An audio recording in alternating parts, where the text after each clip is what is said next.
ETF index mutual funds నేర్చుకుని stock మార్కెట్లో రాణించాలనుకుంటున్నారా? వెంటనే ఈ నెంబర్కి కాల్ చేయండి.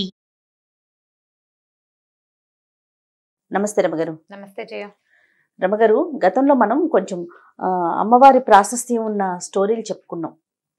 ఒక స్టోరీ అయితే నాకు అసలు అది ఎవర్ గ్రీన్ స్టోరీ, మనకి అమ్మవారి గాజుల స్టోరీ అండి. ఇప్పటికీ అది చూస్తే అబ్బా ఎంత బాగుందో అనిపిస్తుంది. ఇప్పటికీ ఆ కథ ఫలానా అయింది అని నాకు వస్తూనే ఉన్నాయి మెసేజ్లు. 2 ఏళ్ళు అయిపోయింది. ఎన్ని పుస్తకాలు వచ్చినాయో. అవును, అలాంటి కథ మన మా బాస్ సుమన్ గారు కలిసినప్పుడల్లా ఏదైనా స్టోరీ విషయం వచ్చినప్పుడల్లా, జయ రమగారితో ఇలాంటి స్టోరీస్ ఏమైనా ఉంటే ఇంకొంచెం చెప్పించండి జయ, అమ్మవారి స్టోరీలు చాలా బాగుంది అని చెప్తూ ఉంటారు ఆయన. చాలా మంది ఇష్టపడతారండి ఆ కథ. అలాంటివి ఏదన్నా ఇంకా ఏమన్నా ఉంటే మీ దగ్గర, మీకు ఐడియాలో ఉంటే ఒకటి చెప్పండి. మరి అలాంటిది కాదు కానీ అమ్మవారికి సంబంధించిందే ఒక కథ చెప్తాం. మొన్న ఒకటి చెప్పుకున్నాం మనం, చెట్టులో అమ్మవారు ఉండటం. అవును, ఇది ఒకటి చెప్దాం. ఒక పల్లెటూరులో సుబ్బయ్య అని ఒక ఉప్పు వ్యాపారస్తుడు ఉండేవాడు. ఉప్పు అమ్మేవాడు అనమాట. ఉప్పు వ్యాపారం అంత పెద్ద ఖాస్ వ్యాపారం కాదు. పాత రోజుల్లో ఎంత ఉప్పు 10 పైసలు, కానీ అర్ధనా కూడా ఉండేది. అయితే ఇంక పెద్ద వ్యాపారం ఏమీ లేదు. పొద్దున్నే పోయి అమ్ముకుని వచ్చి రాత్రికి ఆ మిగిలింది వచ్చింది దాంతో రోజు గడిచేది. కష్టంగానే గడిచేది. 3-4 పిల్లలు, అమ్మ నాన్న, 1-2 అన్నదమ్ములు, అలా ఉండేది కుటుంబం. అయితే ఈయన ఏం చేసేవాడంటే, వీళ్ళ ఊరు దాటి పక్క ఊళ్ళు వెళ్ళాలి వ్యాపారానికి. ఈ ఊరు దాటి వెళ్తుంటే ఊరు బయట ఒక చిన్న అడవి, చిట్టడవి లాగా ఉండేది. ఆ అడవిలో ఒక చిన్న అమ్మవారి గుడి ఉండేది. అది పెద్ద గుడి, ఖాస్గా కూడా కాదు. మన గ్రామ దేవతల గుళ్ళు ఉంటాయి కదా, కొద్దిగా పొట్టిగా ఉన్న గుడి. వంగి దండం పెట్టాలన్నమాట. కూర్చుంటే అక్కడ కూర్చోవచ్చు కూడా, కాస్త కొద్దిపాటి నీడ కూడా ఉంటుంది. రోజు ఆవిడకి దండం పెట్టేవాడు, వ్యాపారం బాగా జరిపించమ్మా అని. ఎప్పుడైనా వాన బంగుడు వస్తే ఆ గూడు దగ్గరే వంగి కాసేపు కూర్చునేవాడు. కూర్చున్నప్పుడు అనుకునేవాడు, నేను బతికి బాగుంటే, బాగా సంపాదిస్తే గుడి కడతానమ్మా నీకు అని చెప్పుకునేవాడు. వెళ్తూ దండం పెట్టేవాడు, వస్తూ దండం పెట్టుకునేవాడు. అయితే ఏమైంది, అట్లా రోజులు గడుస్తూ ఉన్నాయి. ఏదో బొటాబొటిగా వచ్చేది. ఆ బొటాబొటి దాంతో ఏదో తిని, అంటే పోకుండా బతికుండా ఉండే అంత సంపాదన మాత్రమే అనమాట. ఓ దాచుకునేది, పెద్ద కొనుక్కునేది ఏం లేదు. 4 వేలు నోట్లో అన్నానికి మాత్రం సరిపోయేది. ఇలా జరుగుతుండగా ఒకసారి ఒక వర్షాకాలంలో, ఉప్పు సాధారణంగానే వర్షాకాలం కొంచెం నీరు గారిపోతుంది. అవును, సహజంగానే రాళ్ళ ఉప్పు మెతకగా అయిపోతుంది, తడితడిగా ఉంటుంది. పైగా కొలిచినప్పుడు ఎక్కువ వచ్చేస్తుంది. అప్పట్లో తూనికలు తక్కెడ్లు లేవు కదా, సేరు కొలత ఎక్కువ ఉప్పు కూడా వెళ్ళిపోతుంది. అలాగే ఏదో నడుస్తుండేవాడు. ఒకరోజు జడివాన కురిసి ఉప్పు సంచులు తడిసిపోయి ఉప్పు అంతా కారిపోయిందట. కారిపోతే 1 రూపాయి లేదు చేతిలో, పావలా కూడా లేదు. ఆయన అమ్మవారి గూటి దగ్గర కూర్చున్నాడు. ఆ గూటి పక్కన ఏమీ లేదు. ఏం బతుకు ఇది, ఎట్లా కొట్ల బతుకు. 4 వేలు నోట్లోకి వెళ్తాంటే, ఈ వర్షాకాలం 1 వేలు కూడా నోట్లోకి వెళ్ళలేని పరిస్థితి. ఇంటికి వెళ్తే అన్నం కూడా పెట్టలేను నేను. దౌర్భాగ్యపు స్థితిలో ఉంది నా జీవితం. నీ గుడి కడతా, గోపురం కడతానని అడిగేం ప్రయోజనం? కనీసం ఆ ఉప్పు బస్తా అన్నా తడవకుండా ఉంటే పోనీ ఓ పూట ముద్దైనా తింటాను. నేనేం గుడి కడతానమ్మా నీకు? ఇక నేను చచ్చిపోవటమే, ఇక నా వల్ల కాదు. నా పిల్లలు ఏదో అడుక్కునైనా బతుకుతారు, ఏదో మగవాడిని బతుకున్నాను, ఇంట్లో ఉన్నాను, అడుక్కోండరా అని చెప్పలేకపోతున్నాను అని ఇలాగ చేత విధాల వగచి చెప్పుకున్నాడు ఆ దేవుడి గుడి దగ్గర అమ్మవారికి. నువ్వు ఉన్నావని నమ్మాను కదా, ప్రతిరోజు దండం పెడుతున్నా. ఏం ఫలితం చూపిస్తున్నావు నువ్వు నాకు? ఏమీ ఫలితం చూపించవు. ఇవాళ ఇది కూడా తెలిసిపోయింది. 4 రోజుల అన్నానికి ఆసరా అయిన ఉప్పు అంతా తడిసిపోయింది. ఇక ఎందుకు పనికిరాదు, వానాకాలం అది ఎండదు ఆరదు అని ఇలా గాసపోసుకుని, ఏముంది ఈ చెట్టుకి, ఏదో ఒక చెట్టుకి ఊరేసుకుని చచ్చిపోతాను అంతే నేను అనుకున్నాడు. వాన తగ్గేదాకా కూర్చుందామని ఆ గూట్లో కూర్చున్నాడు. ఏమైంది, ఇంతలో అమ్మవారి లేచి బయటకు వచ్చింది. సామన్ సాయిగా అంతెత్తున్న ఒక పడుచు ఆవిడ వచ్చింది. బయటకు వచ్చి, ఏమిరా సుబ్బయ్య చచ్చిపోతావా అని అడిగింది. అడిగేసరికి తెలిసింది, గూట్లో నుంచి బయటకు వచ్చింది. దండం పెట్టాడమ్మా. అమ్మ తల్లి, ఏం చేయను మరి, నువ్వు నాకు ఏమి ఇవ్వద్దు, అన్నం తినడానికి ఆసరా ఇవ్వమనే కదా అమ్మా అడుగుతున్నాను. ఈ ఉప్పు అంతా తడిసిపోయింది, నేనేంటి పెట్టను, ఈ వర్షాకాలం ఎక్కడి నుంచి వస్తుంది తిండి అని లబోదీపమని మొత్తుకున్నాడు. ఆవిడంది, నేను నీకు డబ్బు ఇవ్వలేను, అయితే ఓ పని చేస్తా. 1 గంట ఇచ్చింది చిన్నది, ఇలా మోగిస్తే మోగుతుంది. జేగంట అంటాం కదా, ఆ జేగంట ఇచ్చి చేతులు పెట్టింది. దీన్ని మోగిచ్చు, రోజుకి 5 కాసులు వస్తాయి ఇందులోంచి, వాడుకో, బతుకు, బాగుపడు. ఈ రహస్యం ఎవరికైనా చెప్పావా ఇంకది పనిచేయదు నీకే మోగుతుంది, నువ్వు కొడితేనే వస్తాయి డబ్బులు, ఇంకెవ్వరు కొట్టినా రావు, ఇది ఎవరికి చెప్పకూడదు. దండం పెట్టుకున్నాడు. మా అమ్మ మా తల్లి నన్ను కరుణించావా అన్నాడు. సరే ఆవిడ కాస్త లోపలికి వెళ్ళిపోయింది, గూట్లోకి వెళ్ళి కూర్చుంది. అక్కడ ఏముంది, చిన్న రాయి రూపంలో ఉంది, పోయా రాతిలో కూర్చుంది. ఆవిడ కనపడకుండా అయిపోయింది. ఈయన ఏం చేశాడు, ఆ గంటని మోగిచ్చాడు. జల్లుమని అందులోంచి 5 రూపాయి కాసులు బయటపడ్డాయి. మేము గెలిచాను రా దేవుడు అనుకుని ఆ గంట జేబులో పెట్టుకున్నాడు, డబ్బులు పుచ్చుకొని ఇంటికి వెళ్ళిపోయాడు. ఓ 2 కాసులు 2 రూపాయలు 3 రూపాయలు పెడితే శుభ్రంగా అన్నము ఇల్లు వాకిలి శుభ్రంగా గడిచిపోయేది. 2 రూపాయలు పక్కన పెట్టుకునేవాడు. క్రమంగా రోజు గంట కొట్టడం 5 రూపాయలు రావటం, గంట కొట్టడం 5 రూపాయలు రావటం. దీంతో వ్యాపారం వేరే కొత్తది పెట్టుకున్నాడు, ఉప్పు కొట్టు పెట్టుకున్నాడు. మెల్లిగా పెరగటం మొదలుపెట్టాడు. డబ్బులు చేరుతున్నాయి కదా, ఈ చేరుతున్న డబ్బులతో ఏం చేశాడంటే అమ్మవారి గుడి కడతానని మొట్టమొదటి చెప్పుకున్నాడు కాదు, సరే ఒక చిన్న దేవాలయం కట్టించాడు. క్రమంగా పెంచుదామనుకున్నాడు. ఊళ్ళో అందరూ ఆశ్చర్యపోయారు. ఇతను ఉప్పు వ్యాపారంతో ఇతనికి వచ్చింది, కానీ సడన్గా ఇప్పుడు లక్షలు వచ్చి పడిపోయాయి అనుకో, అమ్మో ఏదో వీడికి బ్రహ్మాండం బదలైందిరా అని భావిస్తారు జనం, ఎక్కడి నుంచో పడిందని. 5 రూపాయలు రోజు వచ్చేవాడికి ఎవరికి తెలుస్తుంది? నిశ్శబ్దంగా చాపకింద నీరులాగా డబ్బు అతని జీవితంలోకి ప్రవేశించేసింది. కొన్నాళ్ళు గడిచింది, చాన్నాళ్ళు. రోజు పొద్దున పూజ చేసేవాడు, గంట వాయించేవాడు, 5 రూపాయలకు పడేవి, ఆయన దాచుకునేవాడు. వాడుకోగా కొంతమందికి కోట్లు పెద్దవి చేశాడు, పని వాళ్ళని పెంచాడు, అందరికీ అన్నీ వచ్చినాయి. గుడి కూడా కట్టేశాడు, చాలా మటుకు కట్టాడు. కొన్నాళ్ళ తర్వాత ఏమైందంటే ఇల్లంతా రెనోవేట్ చేయించుకున్నారు బాగా. ఈ రెనోవేషన్లో భాగంగా వాళ్ళ ఆవిడ దగ్గరుండి సున్నాలు వేస్తూ పూజా మందిరం చక్కగా బాగు చేయించి, పెద్దగా చెక్కలు బాగా డిజైన్ లాగా చేయించి, ఈ పాత గంట ఇది ఎందుకని తీసుకెళ్ళి పాత సామాన్లు వాడికి ఇచ్చేసింది. అయ్యో. ఈయన ఆ రోజు ఊరెళ్ళాడు, పొద్దున్నే ఊరెళ్ళిపోయాడు. అర్ధరాత్రి ఎప్పుడో తిరిగి వచ్చాడు. మర్నాడు పొద్దున్న దేవుడి దగ్గర చూస్తే గంట లేదు. ఇప్పుడు ఏం చేయాలి గంట? ఈయన అడిగాడు భార్యని, ఏమే గంట ఇదే ఇక్కడ ఉండాలంటే, ఆ పాత పడిపోయింది, కిలుం పట్టేసింది పిచ్చి గంట, పైగా మోగిచ్చినా కూడా అదో రకం ఓటి మోత వస్తుంది, అందుకని పాత సామాన్లు వాడికి ఇచ్చేసాను. నేను లబోదిబానుడు స్నిదుంపది కదా, అచ్చొచ్చిన గంటే అమ్మవారి ఇచ్చిన గంట అనలా, ఉంది అచ్చొచ్చిన గంట మా ముత్తాతల నాటిది, అది టింగుమని మోగినా టంగుమని మోగినా నాకు అదే కావాలి, ఎవరికి ఇచ్చావో చెప్పన్నాడు. ఎవరికి ఇచ్చావంటే వీళ్ళకి 3 సందులు అవతల కనకయ్య అని ఒక పాత సామాన్లు కొనేవాడు ఒకడు ఉన్నాడు, వాడికి అమ్మేసింది. వాడికి ఇంట్లో అవి ఇవి సామాన్లు పాత అమ్మేస్తూ ఈ గంట కూడా ఇత్తడి వస్తువులాగా, ఇత్తడి కంచు గంటలు కదా ఆ రోజుల్లో ఉండేవి, ఇప్పుడు కూడా కంచు గంట అయితేనే మోగుతుంది. కంచు సామాన్లు, ఇత్తడి సామాన్లు, పాత సామాన్లు, చిల్లులు పడ్డవి, కిలిం పట్టినవి, తర్వాత ఇనప రేకులు, ఇంట్లో ఏవో ఉంటాయి రకరకాలు, అలాంటివి ఇచ్చేసింది.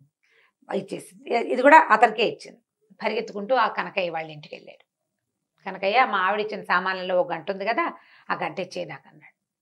వీడికి ఆ కనకయ్యకి ఏం డౌట్ వచ్చింది, ఈయన పెద్ద మోతుబరి, గత 10 ఏళ్ళుగా బాగా సంపాదించాడు, అమ్మవారి గుడి కట్టాడు, ఆయనకి సంపాదన ఉంది, బళ్ళు గిళ్ళు ఉన్నాయి, పిల్లలు శుభ్రంగా చదువుకుంటున్నారు, పాత వస్తువు కోసం ఎందుకు వచ్చాడు, ఏదో ఉందన్నమాట. అందుకని ఏమనుకున్నాడు, అది ఎదురుగుండానే ఉంది, ఎక్కడో పడేశాను అన్నాడు.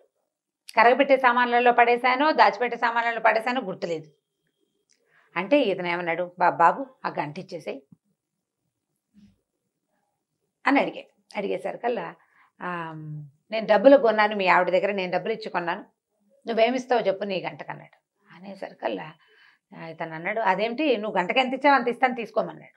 ఒప్పుకోలే, ఏదో ఉంది ఆ గంటలో విశేషం, అదేమిటో చెప్పు ముందు నాకు అన్నాడు. అనేసరికల్లా ఇతను అన్నాడు, కాదయ్యా ఆ గంటలో ఒక ప్రత్యేకమైన అర ఉంది, కొంత డబ్బులు దాచిపెట్టుకున్నాను, అందులో ఒక మహిమ గల గంట అది చెప్పాడు.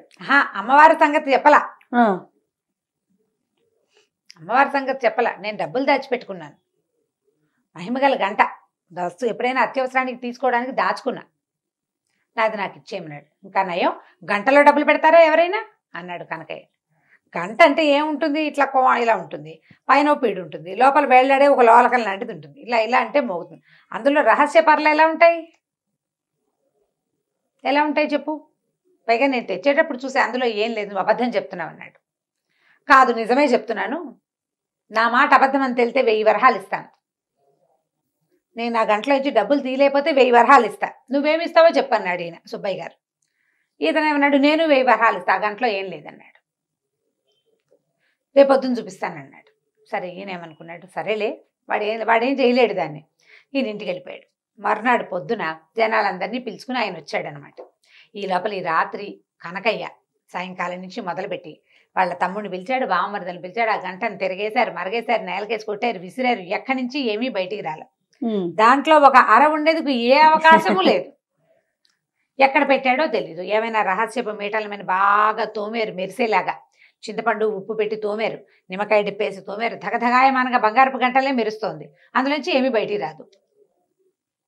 సరే ఏమనుకున్నాడు, ఇందులోంచి ఏమీ రాలేదు కాబట్టి అతను కూడా తీయలేడు. వేయిస్తాడు, వేయకేం చేస్తాడు, చూద్దాం అనుకున్నాడు. మర్నాడు పొద్దున వీరవి ఇతని చుట్టుపక్కల వాళ్ళు నలుగురు చేరారు. ఆయన ఓ నలుగురిని తెచ్చాడు. గంట అందరి మధ్యలో ఆ గంట ఆయనకి ఇచ్చేయాలి. ఇచ్చేసరికల్లా సరే ఇందులో ఏమీ లేదు, నేను తిరిగేశాను, మరగేశాను, ఇందులో ఏం లేదు, నువ్వు అబద్ధం చెప్పావు, 1000 అక్కడ పెట్టి గంట తీసుకోమన్నాడు. 1000 రూపాయలు ఇస్తానన్నాడు కదా. అయితే ఈ సుబ్బయ్య గారు అన్నాడు, ముందు గంట నా చేతిలో పెట్టు, డబ్బులు నేను తీసి చూపిస్తాను నీకు ఇందులో. సరే ఇచ్చాడు.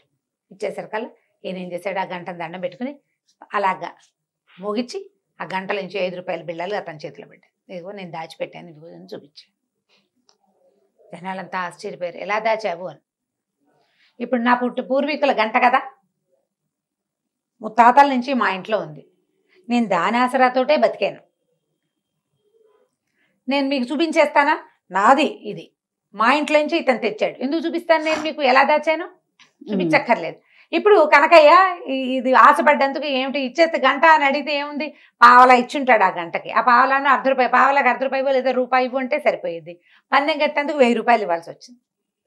అయితే ఈయన ఏమన్నాడు, సుబ్బయ్య గారు అంత వద్దులేవయ్యా, నా గంట నాకు ఇచ్చావు, సగం ఇవ్వు చాలు, ఆ సగం కూడా నాకు ఇవ్వద్దు. ఊళ్ళో అమ్మవారి గుడి ఉంది కదా, ఊరి చివర, గుడి బాగు చేయించడానికి డబ్బులు ఇవ్వు, గుడిని పెద్దది చేయడానికి. కానీ ఈ కనకయ్య దగ్గర నుంచి 500 రూపాయలు ఇప్పించాడు ఆ గుడికి. గుడిని ఇంకా కాస్త బాగు చేశారు. మరి 500 రూపాయలు అంటే ఆ రోజుల్లో ఎక్కువ కదా. నేను అమ్మ తమ తల్లి నా మొత్తాన్ని నా చేతిలోకి వచ్చేసావు నువ్వు అని ఆ గంటకి దండం పెట్టుకుని తీసుకెళ్లి తన ఇంట్లో పెట్టుకున్నాడు. కనకయ్య సుబ్బయ్య గారు ఉన్ననాళ్లే ఆ గంట పనిచేస్తుంది. ఆ తర్వాత ఎవరి చేతికి దొరికినా మోత వస్తుంది కానీ అందులోంచి డబ్బులు రావు. కేవలం సుబ్బయ్యకే ఇచ్చింది అనమాట అమ్మవారు అవకాశం. ఎందుకు ఇచ్చింది, అతను భక్తి వల్ల. రోజు దండం పెట్టుకుని, ఉప్పు వ్యాపారస్తుడు, ఉప్పు ఎంత అమ్ముకుంటాడు, రోజుకి రూపాయి ఆదాయం లేనివాడు, నా బతుకు బాగుంటే నీకు గుడి కడతానని భగవంతుని పట్ల ఆ రకమైన ప్రేమను అతను ప్రదర్శించినందుకు అతనికి ఆ గంట ఇచ్చిందనమాట. గంట పుచ్చుకుని ఇంటికి వచ్చేసాడు. ఆ తర్వాత ఈయన దారిని హాయిగా ఉన్నాడు, ఆయన దారిని ఆయన హాయిగా ఉన్నాడు. కథ కంచికి మనం ఇంటికి. చాలా బాగుంది, చిన్న కథ కానీ మంచి కథ, మంచి మహిమ ఉన్న కథ కదండి అమ్మవారి కథ. రైట్ రమ్మగారు, నమస్తే. నమస్తే జయ. రమ్మగారు ఈరోజు ఏం స్టోరీ చెప్పబోతున్నారు? భక్తి, భక్తిని గురించిన ఒక కథ చెప్తాం. ఓకే, అంటే భక్తిని పెంపొందించటమా? పెంపొందించడం కాదు, అసలు భక్తి, నమ్మకం, అపనమ్మకం, భగవంతుడిని తెలుసుకోవటం, తెలుసుకోకపోవటం, జ్ఞానికి అజ్ఞానికి ఉండే వ్యత్యాసం ఏమిటి? ఇంట్రెస్టింగ్ అండి. విషయం ఇంట్రెస్టింగే, కథ కూడా చాలా ఇంట్రెస్టింగ్ గా ఉంటుంది. చెప్పండి. ఇప్పుడు చాలా కాలం క్రితం పల్లెలు వాట్లలో పెద్దగా దేవాలయాలు అవి లేని ఊళ్ళు ఉండేవి వరకు. ఇప్పుడు ప్రతి పల్లెకి బోల్డని దేవాలయాలు, చిన్న చిన్న ఊళ్ళల్లో కూడా పెద్ద పెద్ద కట్టడాలు అవన్నీ ఉన్నాయి. కాదు రమ్మగారు, ప్రతి గ్రామానికి ఒక రామాలయం అంటారు కదండి. రామాలయం అంటే ఒట్టిగా మండపం, ఒక మందిరం లాంటిది. రాముల వారి విగ్రహాలు, ధూపదీప నైవేద్యాదులు అవి ఏముండవు. ఇప్పుడు మా ఊరుందా, మా ఊళ్ళో ఒట్టి రామభజన మందిరమే అది. రామాలయం అంటే సీతారాముల లక్ష్మణుల విగ్రహాలు, ఇవి షోడశోపచారాలు చేయటాలు అవి చాలా తక్కువే చేయ. భజనలు ఉండేవి, రామభజన చేస్తారు. మాకు 2 రామభజన మందిరాలు ఉండేవి. ఇప్పుడు కూడా అవే రామభజన మందిరాలు ఉన్నాయి. అక్కడ విగ్రహాలు ఏముండవు, ఏమి లేదు, 2 పటాలే, అక్కడో పటం ఇక్కడో పటం. ఇక్కడ కొన్ని జాతుల వాళ్ళు ఇక్కడ, కొన్ని జాతుల వాళ్ళు అక్కడ చేసుకోవడం. ఇప్పుడు ఒక మహాలక్ష్మి అమ్మవారు, మా ఊళ్ళ అమ్మవారు వెలిసిన ఒక దేవాలయం ఉంది, మా వాళ్ళు కట్టింది అంతే. ఇది కూడా దేవాలయం అంటే పెద్దగా మనకి గోపురాలు అవి ఉన్నది ఏం కాదు. ఒక భక్తికి ఒక సులువైన మార్గం అంతే. భగవంతుని తలుచుకునేందుకు సులువైన మార్గాలు. ఇప్పుడు పల్లెటూళ్ళల్లో, కొండ కోణల్లో ఎక్కడుండేవి దేవాలయాలు? ఉండేవి కాదు. అయితే ఏమైంది, పూర్వం చాలా కాలం క్రితం ఒక పల్లెటూరికి ఆనుకుని ఒక కోయ జాతులు కొండవాళ్ళు ఉండే ఒక పెద్ద అడవి ఉండేది. పల్లెటూళ్ళలో ఏదో సామాన్య పాఠక జనం ఉండేవాళ్ళు, 4-5 బ్రాహ్మణ కుటుంబాలు కూడా ఉండేవి. ఏదో ఎలాగోలాగా అప్పుడు ఏంటంటే కొద్దిగా చారెడు భూమి ఉంటే ఏదో దున్నుకుని వచ్చిన వడ్లతోటి అన్ని మారకపు రోజులు, వస్తు మార్పిడి రోజులు. అలాగే ఏదో బతికేవాళ్ళు. పెద్దగా డబ్బులు గిబ్బులు అన్ని చోట్ల డబ్బు ఉండటము, ధనంగా ధనికులు భూస్వాములు ఉండే రోజులు కావు అసలు అవి.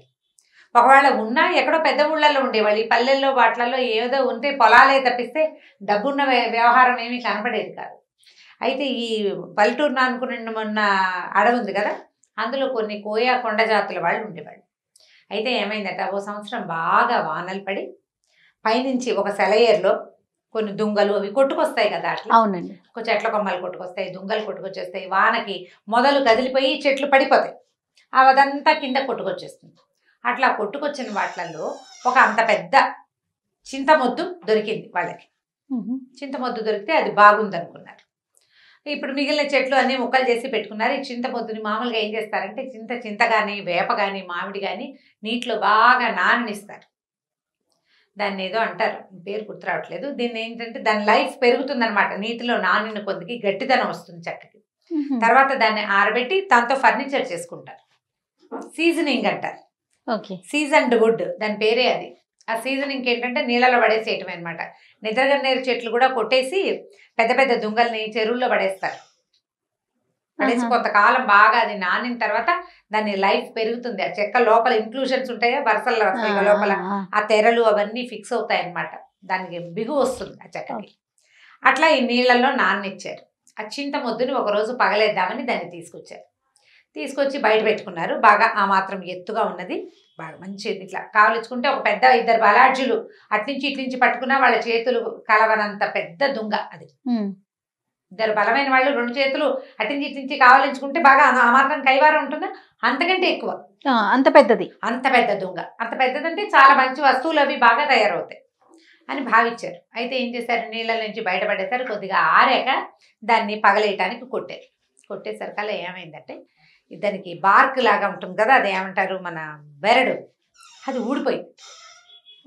అది ఊడిపోయి దుంగ కొంచెం పక్కకి వాలితే కింద అది పగలగొట్టడానికి దుంప దిగింది. ఒక కుర్రాళ్ళు కొంతమందికి నేల మీద పడుకున్నారు. ఒక కుర్రాడు నేల మీద పడుకుని ఇట్లా అలా చూసేసరికి ఆ దుంగకి ఇవి చెక్కల్లో ఒక రకమైన తెరలుగా ఒక డిజైన్ లాగా ఉంటుంది కదా, ఆ డిజైన్ ఎలా కనపడిందంటే దాని మీద ఉన్నది ఆ దుంగకి 2 కళ్ళు ఉన్నట్టు కనపడింది వాడికి. ఓ ఇది చూస్తోందిరా అన్నాడు. చూడడం ఏమిటి, దాన్ని నిలబెట్టారు. చూస్తే ఇట్లా నిలువుగా ఉన్న దుంగకి ఇట్లా 2 కళ్ళల్లే కనపడ్డాయి. అప్పుడు వాళ్ళు ఏమనుకున్నారు, ఎంత కొట్టినా కసుగందల చెక్క ఎక్కడ, బెరడు మాత్రం ఊడింది అంతే. చూస్తున్నట్టుంది. చూస్తుంటే వాళ్ళకి సంతోషం వచ్చేసింది.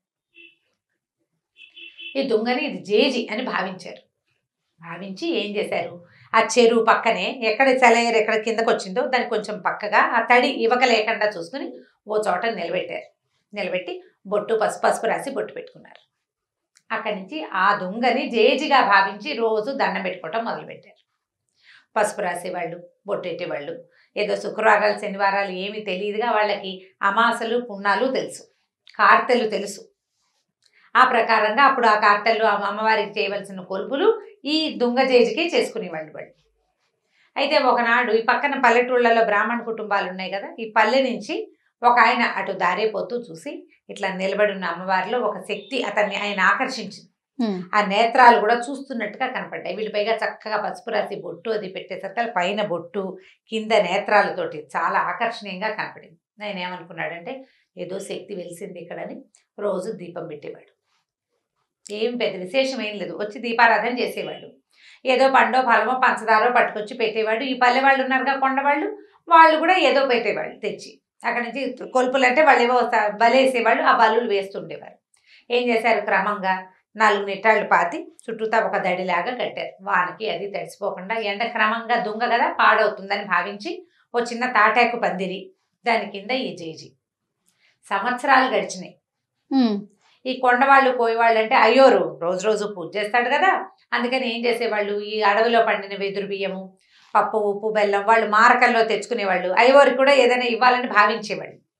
భావించి ఈయన కొద్దిగా సమర్పించేవాళ్ళు. డబ్బులు ఏం లేవు, కానీ భోజనానికి మాత్రం ఏర్పాటు జరిగిపోయేది బ్రాహ్మణుడికి. ఆయన రోజు వాన వంగుడు చలికాలం ఏదైనా సరే రావడం, ఖచ్చితంగా ఉదయకాలం దీపారాధన చేయటం నియమం. దీపం పెట్టేవాడు ఖచ్చితంగా. ఆ దీపం పెట్టడానికి ఏర్పాటు, అది ఆరిపోకుండా చుట్టూతా దడి ఇన్ని ఉన్నాయి కదా, ఇలా గడుస్తూ ఉండేది. చాలా కాలం ఇలాగే గడిచిపోయింది. అది ఆరిపోతూ ఓ దండం పెట్టుకోవటం. పల్లె వాళ్ళంతా రోజు ఏం చేసేవాళ్ళు, వెళ్ళేటప్పుడు దండం పెట్టుకునేవాళ్ళు, వచ్చేటప్పుడు ఇంత దొరికింది, నీ పొద్దు నేను చూసి దండం పెట్టుకున్నావు, ఇది దొరికింది. పొద్దు నేను చూసినా ఏమీ దొరకలేదు. ఆ రెండు, ఒకటేమో సంతోషంగా చెప్పేవాళ్ళు, రెండోది కంప్లైనింగ్గా చెప్పేవాళ్ళు. మర్నాడు నిన్న అడిగాను కదా ఇవాళ దొరికిందని సంతోషించేవాళ్ళు. ఏముంది, భక్తి, మూఢత్వం అంతే. దొరికే నాడు దొరుకుతుంది, దొరకని నాడు దొరకదు. దానికి అమ్మవారు చేసేది వీటికి ఇది ఏమీ లేదు, కానీ అలా నమ్మకం అనమాట. అయితే కొన్నాళ్ళ తర్వాత ఏమైందంటే, ఇది 12-13 సంవత్సరాలు నడిచిపోయింది. ఒకరోజు మంచి వర్షాకాలం, ఈయన దీపారాధన చేయడానికి వాన వేళనే వచ్చాడు. రోజులాగా తెల్లవారే రాల, కరవ లేట్ అయిపోయింది. ఇతను వచ్చేసరికల్లా ఆయనకి ఎట్లా కనపడిందంటే, దూరం నుంచి ఒకడెవడో ఒక గుర్రం కట్టేసింది కింద. ఈ అమ్మవారి తాలూకు తాటాకుల పాక దగ్గరే ఒక గుర్రం కట్టుంది. గుర్రం బాగా తడిసిపోయింది, ఎప్పటి నుంచో వానలో తిరుగుతోంది. ఒక మనిషి అక్కడ నుంచుని ఉన్నాడు. దూరం నుంచి చూస్తే వాడి పెద్ద ఆజానుబాహుడు, కటువుగా ఉన్న రూపం. వాడి బట్టలు అవన్నీ ఎలా ఉన్నాయంటే మొరటుగా ఉన్నాయి. ఆ రోజుల్లో గుర్రాలు అందరి దగ్గర లేవు, బందిపోటు దగ్గర దొంగల దగ్గర మాత్రమే ఉంటాయని చెప్పుకునేవాడు. వీడెవడో బందిపోటు దొంగ. వాడు అమ్మవారితో ఏదో అక్కడ నిలబడి మాట్లాడుతున్నాడు. ఇటు వచ్చి వెనక్కి వచ్చాడు. అమ్మో వీడు వచ్చేస్తున్నాడు అవి అని చెప్పి ఆయన దగ్గరికి వెళ్ళకుండా దూరంగానే చెట్టు చాటును నిలబడ్డాడు. వాడు ఏం చేశాడు, ఆ గుర్రానికి కట్టి ఉన్న సామాన్లలో ఒక గొడ్డలు తీసుకెళ్ళాడు. గొడ్డలు తీసుకెళ్ళి ఆ గొడ్డలతో ఆ చెట్టుని నరకబోయాడు. ఆ జేజిని, ఆ దుంగని నరకబోయాడు. నరకబోయేసరికి ఆ దుంగల నుంచి ఒక ఆవిడ బయటకు వచ్చింది. అదంతా ఈ బ్రాహ్మణ ఆయన చూస్తున్నాడు. ఇక్కడ ఏం జరిగింది, ఇతను ఒక బందిపోటు దొంగ. 4-5 రోజులుగా దారులు కాచి సంపాదించడానికి ప్రయత్నం చేస్తున్నాడు. ఏ అవకాశము అతనికి కుదరలేదు. పోనీ 4 కట్టెలు కొట్టి ఇంటికి పట్టుకెళ్తే ఇంట్లో వాళ్ళు కాస్త కలుగంజో తాగుతారంటే, వర్షాకాలం, వాన విపరీతంగా, ఎక్కడా కట్టె లేదు, ఏమీ లేదు. ఇంట్లో ముసలి తల్లి ఉంది, కడుపుతో ఉన్న భార్య ఉంది, 1-2-3 చిన్నపిల్లలు ఉన్నారు. వాడికి ఆహారం అవసరం ఇంటికి. దొంగే వాడు ఇదంతా చూసి ఎక్కడ అడవిలో దొరక్క తిరిగి వెళ్ళిపోతూ ఈ దుంగను చూశాడు. ఈ కట్టడంలో ఉండి ఏమి తడి అంటూ అంటకుండా ఉన్నది. దీన్ని పగలేసి సగమైన గుర్రం మీద మోసుకెళ్ళిపోతే ఓ సంచి తెచ్చుకున్నాడు. గోన్ సంచి కూడా ఉంది వాడి దగ్గర. తడవకుండా పట్టుకెళ్ళిపోతే పట్నం పట్టుకెళ్ళి అమ్మేసుకోవచ్చు. ఇంట్లో వాళ్ళకి 4 నూకలు వస్తాయి, కాస్త 4 నూకలు కొనుక్కోవచ్చు. ఆ ఉద్దేశంతో అతను ఏం చేశాడు, ఇక్కడ ఏమి ఆ వస్తువు దొరికింది ఏమీ లేదు. పూజ జరుగుతోందని తెలిసింది, కానీ పూజ ఏమిటి దుంగకి, తను చేయడు ఆ పూజ, జస్ట్ చూశాడు అంతే. గొడ్డలు తీసుకొచ్చి నరకబోయాడు. నరకపోతే అందులోంచి అమ్మవారు లేచి బయటకు వచ్చింది. వీడికి కనపడుతోంది. బ్రాహ్మణ ఆయన నిమిత్తలు ఉంచినాడు కదా పెద్ద మనిషి, ఈయనకి ఎలా కనపడింది, ఒక చామన్ ఛాయిగా ఎత్తుగా పెద్ద బొట్టు పెట్టుకుని, కొప్పు వెనకాల పువ్వులు అవి ఉన్నాయి, ఏదో ఒక నేర్చీర కట్టుకున్న ఒక నడి వయసు పాటక స్త్రీలాగా కనిపిస్తోంది. కానీ ఖచ్చితంగా దుంగలోంచే వచ్చింది. అప్పుడు ఆవిడ ఏం చేసింది, ఏరా నాయన ఇట్లా కొట్టేస్తున్నావు, నేను ఎప్పటి నుంచో ఈ దుంగలో ఉన్నాను, ఈ పాటకు జనం అంతా దండం పెట్టుకుంటారా నన్ను, నువ్వు దుంగను కొట్టద్దు నువ్వు అన్నది. అనేసరికల్లా ఆ దొంగ అన్నాడు, నేనేం చేయను, నాకు ఎక్కడ ఏమీ దొరకలేదమ్మా, ఏదైనా ₹1 దొరికినా నిన్ను వదిలిపెట్టి వెళ్ళిపోయేవాడిని, పగలేసి తీసుకెళ్ళాను అనుకో ₹10 దొరుకుతాయి, నేను అందుకే కొట్టబోయాను అన్నాడు. అనేసరికల్లా ఆవిడేమంది, డబ్బులే కదా నేను ఇస్తానని ఆవిడ ఏం చేసింది, ఇంత మూట ఎత్తి వాడి చేతిలో పెట్టింది. గల్లుమంటోంది మూట.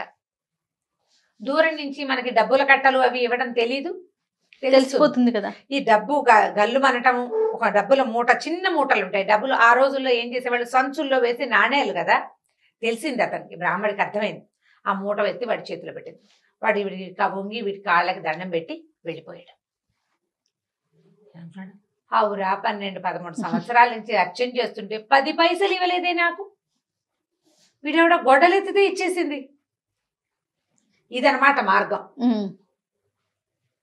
ఇదే కదా మార్గం. సరే ఏం చేశాడు, ఆ దీపారాధన పక్కన పెట్టి ముందు ఇంటికి వెళ్ళిపోయాడు. మళ్ళీ ఊళ్ళోకి వెళ్ళి గొడ్డలు పుచ్చుకొచ్చాడు. గొడ్డలు పట్టుకొచ్చాడు. సరే దీపాన్ని సామాన్లు కూడా పట్టుకెళ్ళి అన్నీ అక్కడ పెట్టి గొడ్డలు ఎత్తాడు కొట్టడానికి. ఎత్తటం ఏమిటి, గంటలు గణ గణ గణ గణ మోగిపోయింది. 1 గంట ఉంది అక్కడ. 1 గంట ఎన్ని గంటలు గానో మోగింది. పెద్ద వెలుగు వచ్చింది ఒకేసారి. ఒక పిడుగు పడితే మెరుపు వస్తే ఎలా వస్తుంది, ఆ మెరుపు మనకు కంటి ముందే మెరిస్తే కళ్ళు చీకట్లు గమ్మిపోవు మనకి. పెద్ద మెరుపుల్లే వచ్చింది. ఈ దెబ్బ అసలు ఇట్లా దానికి తగలకుండానే, ఇంకా తగల్లా గట్టిగా, తగలక ముందే పెద్ద మెరుపు, గంట మోగిపోయింది విపరీతంగా. కళ్ళు కాస్తా పోయినాయి బ్రాహ్మణాయనకి. అమ్మో నా కళ్ళు కనపట్ల, మెరుపు కళ్ళు మిరుమిట్లు కొలిపోయి ఇవి గొడ్డలి పడిపోయింది, కళ్ళు మూసుకుని కింద కోలుపడిపోయాడు. అక్కడి నుంచి లోపల నుంచి అమ్మవారు లేచి బయటకు వచ్చింది. బయటకు వచ్చేసరికల్లా ఏం బ్రాహ్మణాయన, అదేమిటమ్మా నన్ను గుడివాడిని చేసేసావు నువ్వు, ఇందాకటి వాడు కొట్టినప్పుడు వాడికి కొడుతుంటే వాడికి డబ్బిచ్చావే, ఇన్నేళ్ల నుంచి నిన్ను సేవిస్తున్నాను, నాకు ₹1 ఇవ్వాల, పైగా కొడితే డబ్బిస్తావని నిన్ను కొట్టబోయాను నేను, వాడికి డబ్బిచ్చి నా కళ్ళు పోగొడతావా నువ్వు, నీకు భక్తుడిని కదా, 12-13 ఏళ్ళ నుంచి నిన్ను సేవిస్తున్నాను ఇన్ని సంవత్సరాలుగా అనేసరికల్లా ఆవిడేమందంటే, నిజం, నువ్వు నా భక్తుడివి, వాడు నా భక్తుడు కాదు, వాడికి నేను ఉన్నట్టే తెలీదు, నన్ను అమ్మవారిగా భావించి కొట్టలే, వాడు దుంగగా భావించి కొట్టాడు, వాడు అజ్ఞాని, ఇందులో దేవుడు లేడని వాడు అనుకున్నాడు, నీకు తెలుసు నేను ఇందులో ఉన్నానని, నీకు తెలుసు కదా, తెలిసి నువ్వు నన్ను కొట్టబోయావు, భగవంతుడని తెలిసి శక్తి అని తెలిసి కొట్టబోయిన వాడికి కళ్ళు పోవాలా ప్రాణం పోవాలా, వాడు అజ్ఞానంతో చేశాడు, వాడికి తెలియదు, అసలు నేనెవరో తెలియదు వాడికి, నువ్వు 12-13 సంవత్సరాల నుంచి నేను ఇక్కడ ఉన్నానని నమ్మేవు, నాకు రోజు దీపం పెట్టావు, నువ్వు పెట్టిన దీప వెలుగులోనే ఈ ఊరి జనమంతా నన్ను చూసి దండం పెట్టారు, ఒక్కరోజు కూడా అన్నానికి వెతుక్కున్నావా నువ్వు, ప్రతిరోజు నీ అన్నం ఏర్పాటు చేశాను నేను, నువ్వు నాకు దీపం పెట్టినందుకు ప్రతిగా నీకు భోజనం ఏర్పాటయ్యింది, అది నేనే చేశానని మరి నేను కాకపోతే ఎవడు చేశాడు, వాళ్ళు నీకు తెచ్చిచ్చారు, నాకు నువ్వు దీపం పెట్టావు కాబట్టి వాళ్ళు నీకు ఇచ్చారు, మీ ఇంట్లో నువ్వు పెట్టుకుంటే తెచ్చియ్యరు కదా, ఇప్పుడు వాడు అజ్ఞానంతో కొట్టాడు, వాడికి నేను వద్దన్నా కొడతాడు, నేను వాడిని ఏం చేయలేను, ఎందుకంటే వాడు నన్ను నమ్మడు, అసలు నేను తెలియదు వాడికి, నీకు తెలుసు, తెలిసి నువ్వు చేయొచ్చా ఈ పని, తెలియని వాడు ఏ తప్పు చేసినా ఓకే, తెలిసిన వాడు చెయ్యొచ్చా, ఇది తప్పని నీకు తెలుసు, చెయ్యకూడదు కదా, అందుకే నీ కళ్ళు పోయినాయి, ఇప్పుడు చెప్పు, 100 నాణేలు వాడికి ఇచ్చాను, నీకు కావాలంటే ఇస్తా, మళ్ళీ 100 నాణేలు వాడికి ఇచ్చాను, నీకు కావాలంటే ఇస్తా, కళ్ళు కావాలా 100 నాణేలు కావాలా తేల్చుకో, నేను కావాలా నీకు 100 నాణేలు కావాలా, ఇప్పుడు సమాధానం ఏది, బ్రాహ్మణుడు నిర్ఘాంతపోయాడు, కాదు డబ్బుకు ఆశపడ్డాను నేను, ధనదేవత నన్ను అట్లా పిలిచింది, ఇన్నాళ్ళు నువ్వు నాకు అన్నం పెడుతున్నావన్న జ్ఞాపకం నాకు లేదు, నీ వల్లే నేను ఉంటున్నాను, నువ్వు నన్ను ఉండనిచ్చావు కాబట్టి ఉన్నాను ఇన్ని సంవత్సరాలు, నేను ప్రతిరోజు దీపం నేను పెట్టట్లేదు, నన్ను నువ్వు పెట్టనిచ్చావు, గుర్తించాడు, మనకు అవకాశం ఇస్తాడమ్మా భగవంతుడు, నేను చేస్తున్నానని అనుకుంటే ఎట్లా, ఈ పని చేసేందుకు నాకు అవకాశం భగవంతుడు ఇచ్చాడు, ఆయన ఇవ్వదలుచుకోలేదు, శక్తి మనని ఈ పని చెయ్యనివ్వలేదు అంటే చెయ్యనివ్వదు, అంతే, ఇంకా చెయ్యనివ్వదలుచుకోకపోతే ఇక చెయ్యదు, ఏం లేదు, సున్నా, మనం ఇదంతా నీ ప్రతిభ ఎట్లా అవుతుంది, నీ కాలు చెయ్యి కదులుతున్నాయంటే నీ వల్ల, అది కాదే, నీ వల్ల కాదు, ఎవ్వడి వల్ల కాదు, నీ లోపల అంతర్జ్యోతి ఒకటి వెలుగుతున్నంత సేపే నువ్వు చేయగలుగుతావు, ఆ జ్యోతి కొడిగట్టిన మసిబారిన నీ వల్ల కాదు, దాన్ని అలా వెలిగించి ఉంచేదే భగవత్ శక్తి, అది ఒప్పుకుంటేనే నీ కాళ్ళు చేతులు అన్ని సమస్తము వదులుతాయి, నువ్వు చేస్తావు క్రియ, ఏదో విజయం సాధిస్తావు,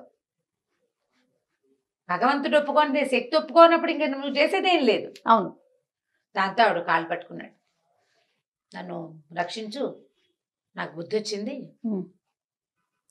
నేను జ్ఞానిగా ఉన్న అజ్ఞానిని, భగవంతుడు ఉన్నాడని తెలిసినా తెలుసుకోలేని అజ్ఞానిని నేను, నన్ను నాకు కరుణించమంటే ఆవిడకి కళ్ళు వచ్చేసినాయి బ్రాహ్మడికి, కానీ ఆ అమ్మవారు అతనికి కనపడలా, బతిమలాడుకున్నాడు, కనిపించమని, నాకు ఒక్కసారి కనపడు, దూరం నుంచి చూశాను నిన్ను దగ్గర నుంచి చూసే అవకాశం నాకు ఇవ్వు, ససేమిర అనలేదు, జీవితంలో అతను ఆ శక్తిని చూడలేడు, ఇప్పుడు అసలు అమ్మవారు ఒక శక్తి అని ఈ చెక్కలో ఉందని వాళ్ళు పూజిస్తున్నారని తెలియని అజ్ఞాని, ఒక దారులు కాచే దొంగవాడికి సాధారణంగా మనిషి రూపంలో ప్రత్యక్షమయ్యి వాడితో మాట్లాడి వాడిని నెమ్మదిపరిచి వాడికి కావాల్సిన డబ్బులు ఇచ్చి ఈ పని చేయబోక అని చెప్పి పంపించేసింది, ఇన్ని సంవత్సరాలుగా పూజ చేస్తున్న వాడికి ఇక ఎప్పటికీ వాడికి అవకాశం కనిపించదు. లేదు. ఆ మనిషికి అవకాశం లేదు, ఆ బ్రాహ్మడికి ఆ అవకాశం ఇవ్వకుండానే అమ్మవారు లోపలికి వెళ్ళిపోయింది.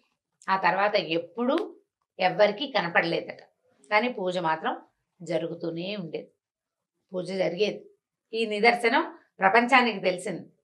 ఆ నిదర్శనానికి ప్రత్యక్ష సాక్షి అయిన బ్రాహ్మడికి మాత్రం అమ్మ తాలూకు సారూప దర్శనం, సహజంగా ఉన్న రూపంలో ఉన్న దర్శనం ఆమె ఎట్లా కనపడుతుంది అతను ఎప్పటికీ తెలుసుకోలేకపోయాడు.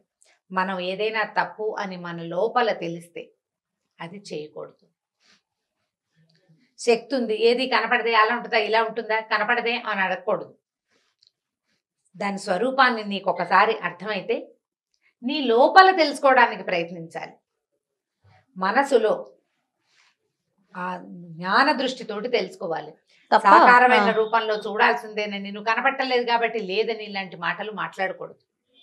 నీకు నమ్మకం ఉంటే, నీకు తెలియకపోతే వేరే కదా. నమ్మకం లేదు అని ఎవడు చెప్పడు, ఒకవేళ చెప్పినా అది అబద్ధం చెప్తున్నట్టే.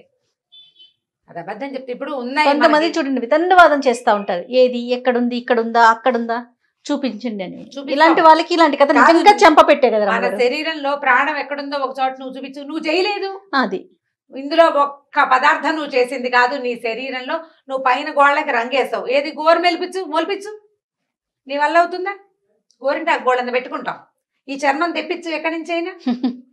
చర్మం దానంతటది తెచ్చుకుంటుంది. రిపేరబుల్ పొజిషన్లో ఉంటే బాడీ దాన్ని రిపేర్ చేసుకుంటుంది. అది ఎవ్వరూ చేయలేరు. ఇవన్నీ దానంతటది చేయవలసిందే తప్ప నువ్వు చెయ్యని దానికి నువ్వు సాక్ష్యాలు అడిగితే ఎలా కుదురుతుంది? చాలా బాగుంది రమ్మగారు, కథ మాత్రం చాలా అద్భుతంగా ఉంది. అదే నేను చెప్పట్లా, వితండవాదం చేసే వాళ్ళకి నిజంగా చెంపపెట్టు లాంటి కథలు ఇలాంటివన్నీ కూడా అద్భుతంగా ఉంది. పిల్లలకి చెప్తానికి బాగుంటుంది, పెద్దవాళ్ళు తెలుసుకో ఇంకా బాగుంటుంది. రమ్మగారు, అమ్మవారిని పూజించే భక్తులు విపరీతంగా ఉంటారు. ఎక్కువ మంది అమ్మవారినే కొలుస్తుంటారు రమ్మగారు. అది గ్రామ దేవతలు కావచ్చు, లేకపోతే అమ్మలు కావచ్చు. ఇలాంటి వారి స్టోరీస్ మనం గతంలో కొన్ని చెప్పుకున్నాం కదా, అలాంటిది ఏదన్నా ఉంటే ఒకటి చెప్పండి. చందమామ కథే చెప్తాం. నాకు కూడా భలే ఇష్టం రమ్మగారు అమ్మవారు అంటే. ఇంతకుముందు చెప్పిన 3-4 కథలు చాలా హిట్ అయినాయి. అవును. ఒక ఊళ్ళోనట గంగులని ఒక అతను ఉండేవాడు. ఈ గంగులు ఏంటంటే చిన్న గారడివాడు అనమాట. పిల్లి మొగ్గలేయటం. ఆ తర్వాత ఏమో ఈ బంతుల్ని ఇలా ఇలా ఎగిరిస్తారు, జంగ్లింగ్ ఏదో అంటారు దాన్ని, జగ్లింగ్. బాల్స్ ఎగరేయటం, బంతులు ఆడించడం. 6-7 బంతుల్ని ఇలా 2 చేతులతోటి ఆడించడం, జగ్లింగే, అలాగే గుర్తుంది దాని పేరు ఇంగ్లీష్లో. బంతులు ఆడడం అంటారు మన వైపు. తర్వాత మొగ్గలేయటం, పిల్లి మొగ్గలు రకరకాలవి, రింగులోంచి కూడా మొగ్గ వేయటం, అలాంటివి చేసేవాడు. గారడి పనులు చేసేవాడు చిన్న సర్కస్ లో లాగా. అంటే ఈవిడు సర్కస్ అంటే పెద్ద రకంది కదా. ఈ ఊళ్ళల్లో ఉండే గారడి వాళ్ళు ఏంటంటే రోడ్డు మీద ఏదో పిల్లి మొగ్గలు వేస్తే వారా వీరా ఓ 10 మంది చేరేవాళ్ళు. ఓ 5 పైసలు 10 పైసలు, ఆ రోజుల్లో పైసల రోజులే కదా, డబ్బులు వచ్చేవి. అయితే ఇతను ఎక్కడికైనా వెళ్తే తన పొట్టకి సరిపడా సంపాదించుకోగలిగేవాడు, అంతకంటే లేదు. అందరూ చూసేవాళ్ళు, ఎవరైనా కలిగిన వాడు ఇచ్చేవాడు. లేదా ఆ ఊర్లో ఇంచి పోతుంటే ఏ మున్సబ్ గారో ఎవరైనా ఏరా ఏమిట్రా ఖాళీగా ఉన్నామంటే 2 మొగ్గలేసి 4 బంతులు ఆడిచి, లేదా జాంపళ్ళు ఏమైనా కనిపిస్తే 4-5 పళ్ళని ఎగరేసి వాళ్ళకి కాస్త సరదా పుట్టిస్తే ఆ పూట అన్నం పెట్టేవాళ్ళు. ఏదో ఒడ్లు పోయిండ్రా వీడికి గంగులకి కాసిన మినువులు ఇవ్వండిరా అంటే ఆ 4 వస్తువులు తెచ్చుకునేవాడు. అట్లా 3-4 ఊళ్ళని ఆశ్రయించుకుని తిరుగుతుండేవాడట. ఈ గంగులు ఉన్న మా సొంత ఊర్లో ఒక అమ్మవారి దేవాలయం ఉండేది. అయితే ఏమైందట, ఈ వయసు రీత్యా అతను యంగ్గా ఉన్నప్పుడు ఆ ఊరు ఈ ఊరు 4-5 ఊళ్ళు తిరిగేవాడు, ఏదో 10 రూపాయలు తెచ్చుకునేవాడు. వివాహం కాల, అవివాహితుడు అతను ఒక్కడే ఉండేవాడు. క్రమంగా పెద్దవాడు అయ్యే కొందికి మనుషులు నునుపు తగ్గిపోతుంది కదా. ఇతను మొగ్గలేసినా పెద్దగా చూసేవాళ్ళు కాదు జనం. ఈ జగ్లింగ్ చూసేవాళ్ళు 5 పైసలు 10 పైసలు కిట్టేది, ఎక్కువ దొరికేది కాదు. ఊరికే అంటే దాచుకునేందుకు 10 రూపాయలు దొరికేది కాదు, కానీ అన్నం మాత్రమే దొరికేది. అయితే ఏమైందట, 12 ఏళ్లకో 16 ఏళ్లకో ఒక్కసారి ఆ ఊరి అమ్మవారికి జాతర చేస్తారు. అయితే అతను ఆ ఊళ్ళో ఈ ఊళ్ళు తిరుగుతుండగానే అమ్మవారికి జాతర అని కబుర్లు తెలిసినాయి. ఊళ్ళల్లో టముకేసేవాళ్ళు. ఈ ఊళ్ళో అమ్మవారి జాతర అనుకో, ఒక డప్పు పుచ్చుకుని ఒక అతను వచ్చేవాడు. అవును, ఈ ఊళ్ళో టముకేస్తారు అమ్మవారి జాతర, అందరు కొలుపులు జరిపించండి అహో అని టక కొట్టేవాడు. ఈ టముకేసిన వాడు మొత్తం 4-5 చుట్టుపక్కల ఊళ్ళలోనూ వేసాడట. ఈ గంగుల అమ్మవారి జాతర కదా అని అతను కూడా వచ్చేసాడు. నెల ముందు నుంచి మొదలైనట దేవాలయం దగ్గర పనులు. పందిళ్ళు వేసేవాళ్ళు, పాకలు వేసేవాళ్ళు. ఆ ఊళ్ళో ఉన్న అన్ని కులవృత్తుల వాళ్ళకి చేతి నిండా పని. అందరూ అమ్మవారిని సేవించుకునేవాళ్ళే. ఈ జాతరలో నిత్యం భోజనాలు పెట్టేవాళ్ళు. రోజువారీ అప్పట్లో భోజనాలంటే కుండలతోటి వండేవాళ్ళు. కట్టెలు కొట్టుకొచ్చేవాడు, పొయ్యి అలికేవాడు, వాకిళ్లలో నీళ్లు చల్లేవాళ్ళు, ముగ్గులు వేసేవాళ్ళు, కుండలు చేసేవాళ్ళు, ఫ్రెష్ కుండలు ఎప్పటికప్పుడు వంటకి. ఇక తాటాకులు, తాటి కమ్మలు, అన్ని పనుల వాళ్ళకి పనులు. ఈ గంగులు అనుకున్నాడు, నాకు ఏ పని లేదు, నేనేం చేస్తాను అమ్మవారికి సేవ, నాకు ఏ కుల వృత్తి రాదు. ప్రతివాడికి ఏదో ఒక పని ఉంటుంది. ఇక విపరీతంగా జరిగిన ఉత్సవాలు, రోజు ఉత్సవంలో అన్నం పెట్టేవాళ్ళు, తినేవాడు, వెళ్ళి అమ్మవారిని దర్శనం చేసేవాడు, అందరూ చేస్తున్న పనులు, ఏదైనా కుదిరితే చేతి సాయం చేసేవాడు. ఎవరైనా బస్తా ఎత్తున్నారనుకో ఇతను కూడా పోయి బస్తా ఎత్తేవాడు. ఎవరన్నా కుండలు దొంతుగా పెడతారనుకో 4-5 కుండలు చేత్తో పుచ్చుకుని తీసుకెళ్ళి పెట్టడం, అట్లా పనులు చేసేవాడు. కానీ తనే ఒక పెద్ద పనికి సహాయంగా చేయలేకపోయినందుకు ఎంతో దిగులు పడేవాడట. సరే, గడిచినాయి రోజులు. అమ్మవారు జాతర 10 రోజులట. నెల రోజుల నుంచి పనులు మొదలైనవి. పనులు అవగానే జాతర మొదలైంది. 10 రోజులు జాతర జరిగింది. ఈ 10 రోజులు పగలు ఉపవాసం ఉండి రాత్రి భోజనం చేసేవాడట ఈ గంగులు. ప్రతి పగలు ఉపవాసమే. దీంట్లో పెట్టిన పందిట్లో అన్నం తినేవాడు కాదు, సాయంకాల పందిట్లో అన్నం తినేవాడు, అక్కడక్కడే తిరుగుతూ ఉండేవాడు. సరే, ఏమైందట 10వ రోజు అందరూ మొత్తం ఊళ్ళో నుంచి వచ్చిన జనాలంతా, ఇప్పుడు మన ఊళ్ళో జాతర అంటే మనం చుట్టాలను పిలుచుకుంటాం కదా, ఈ వచ్చిన చుట్టాలు వీళ్ళంతా ఆ రాత్రి దీపాలు పెట్టే వేళకి భోజనాలు చేసి ఎవరి దారిని వాళ్ళు వెళ్ళిపోతున్నారు బయటికి. గుడి దాదాపుగా ఖాళీ అయిపోయింది. గంగులు ఏం చేశాడు, గుడిలోకి వెళ్ళాడు. ఈ పురోహితుడు, ఈ దేవాలయం అర్చకుల్లో ఒక ఆయన అన్ని తలుపులు 11 గంటల వేళ తలుపులన్నీ వేసున్నాయో లేదో చూడడానికి వచ్చాడు. జనమంతా సద్దుమణిపోయారు. ముందు రోజు రాత్రి దాకా గుడి సందడిగానే ఉంది. జనాలు ఇక్కడ పడుకునేవాళ్ళు, సన్నాయి వాళ్ళు, వాద్యగాళ్ళు, మేళగాళ్ళు, బోళంతమంది సంగీతాలు పాడేవాళ్ళు అందరూ పడుకుంటున్నారు. ఇవాళ రాత్రికి ఎవ్వరు లేరు. ఆ రాత్రి నిద్ర చేయకూడదు, 9వ నాటి రాత్రి నిద్ర చేయకూడదనో ఏదో నియమం. 10వ నాటి రాత్రి అందరు వెళ్ళిపోతున్నారు. ఈయన తలుపులు వేసున్నాయో లేదో చూద్దామని ఊరికే వచ్చాడు. ఇంటికి వెళ్ళిపోయిన వాడే. వచ్చేసరికల్లా అమ్మవారి సన్నిధి కొంచెం ఓరగా తెరిచిందట. తెరిచేసరికల్లా ఈయన ఎవరో తలుపు తీశారని లోపలికి చూస్తే, లోపల అమ్మవారి సన్నిధిలో ఈ గంగులు పిల్లి మొగ్గలేస్తున్నాడు. బంతులు, కత్తులు పక్కన పెట్టున్నాయి. 4 పిల్లి మొగ్గలేసి బంతులు ఎగరేస్తున్నాడు. బంతులు పక్కకు పెట్టి కత్తితోటి అతనికి కరవాల విద్య, అంటే అది కూడా ఈ మన గారడి వాళ్ళు చేసే విద్య అనమాట. చేస్తున్న తర్వాత ఈయన తెల్లబోయి, ఇదేమిటి వీడు ఈ రాత్రిపూట ఇట్లా చేస్తున్నాడని ఏం చేశాడు, తాను ఒక్కడు వెళ్ళకుండా గబగబా వెనక్కి వెళ్ళి ధర్మకర్తని మిగిలిన అర్చకుల్ని పిలుచుకొచ్చాడు. ఆ రోజు 9 రోజులు అర్చన చేశారా. 10వ నాటి రాత్రికి అమ్మవారు ఇట్లా కుంకంతో మునిగిపోయి ఉందట. మొత్తం అంతా కుంకపు రాశి, ఆ రాశిలో మునిగి ఉంది ఆవిడ. ఇంత విగ్రహం ఉంది. రోజు అర్చనే కదా, పొద్దున సాయంత్రం మధ్యాహ్నం 3 పూట్ల అర్చనలతోటి కుంకపు రాశి అనమాట. మర్నాడు 11వ రోజు ఆ కుంకం అంతా తీసి పొట్లాలు కట్టి అందరికీ పంచుతారనమాట. ఈ కుంకపు రాశి కనపడుతోంది. ఆ కుంకపు రాశి ముందే ఇతను చేస్తున్నాడు. ఈయన పరిగెత్తుకుంటూ వెళ్ళి ముందు ధర్మకర్తకి చెప్పాడు. ధర్మకర్త వచ్చేసరికల్లా ఈయన తలుపు కొద్దిగా ఓరగా ఉన్న తలుపులోంచి లోపలికి చూస్తే గంగులు పడుకుని ఉన్నట్టు. పడుకునుంటే అతను పడుకున్న చోట అమ్మవారు కూర్చునుంది. పక్కన గంగుల తల ఆవిడ ఒళ్ళో ఉంది.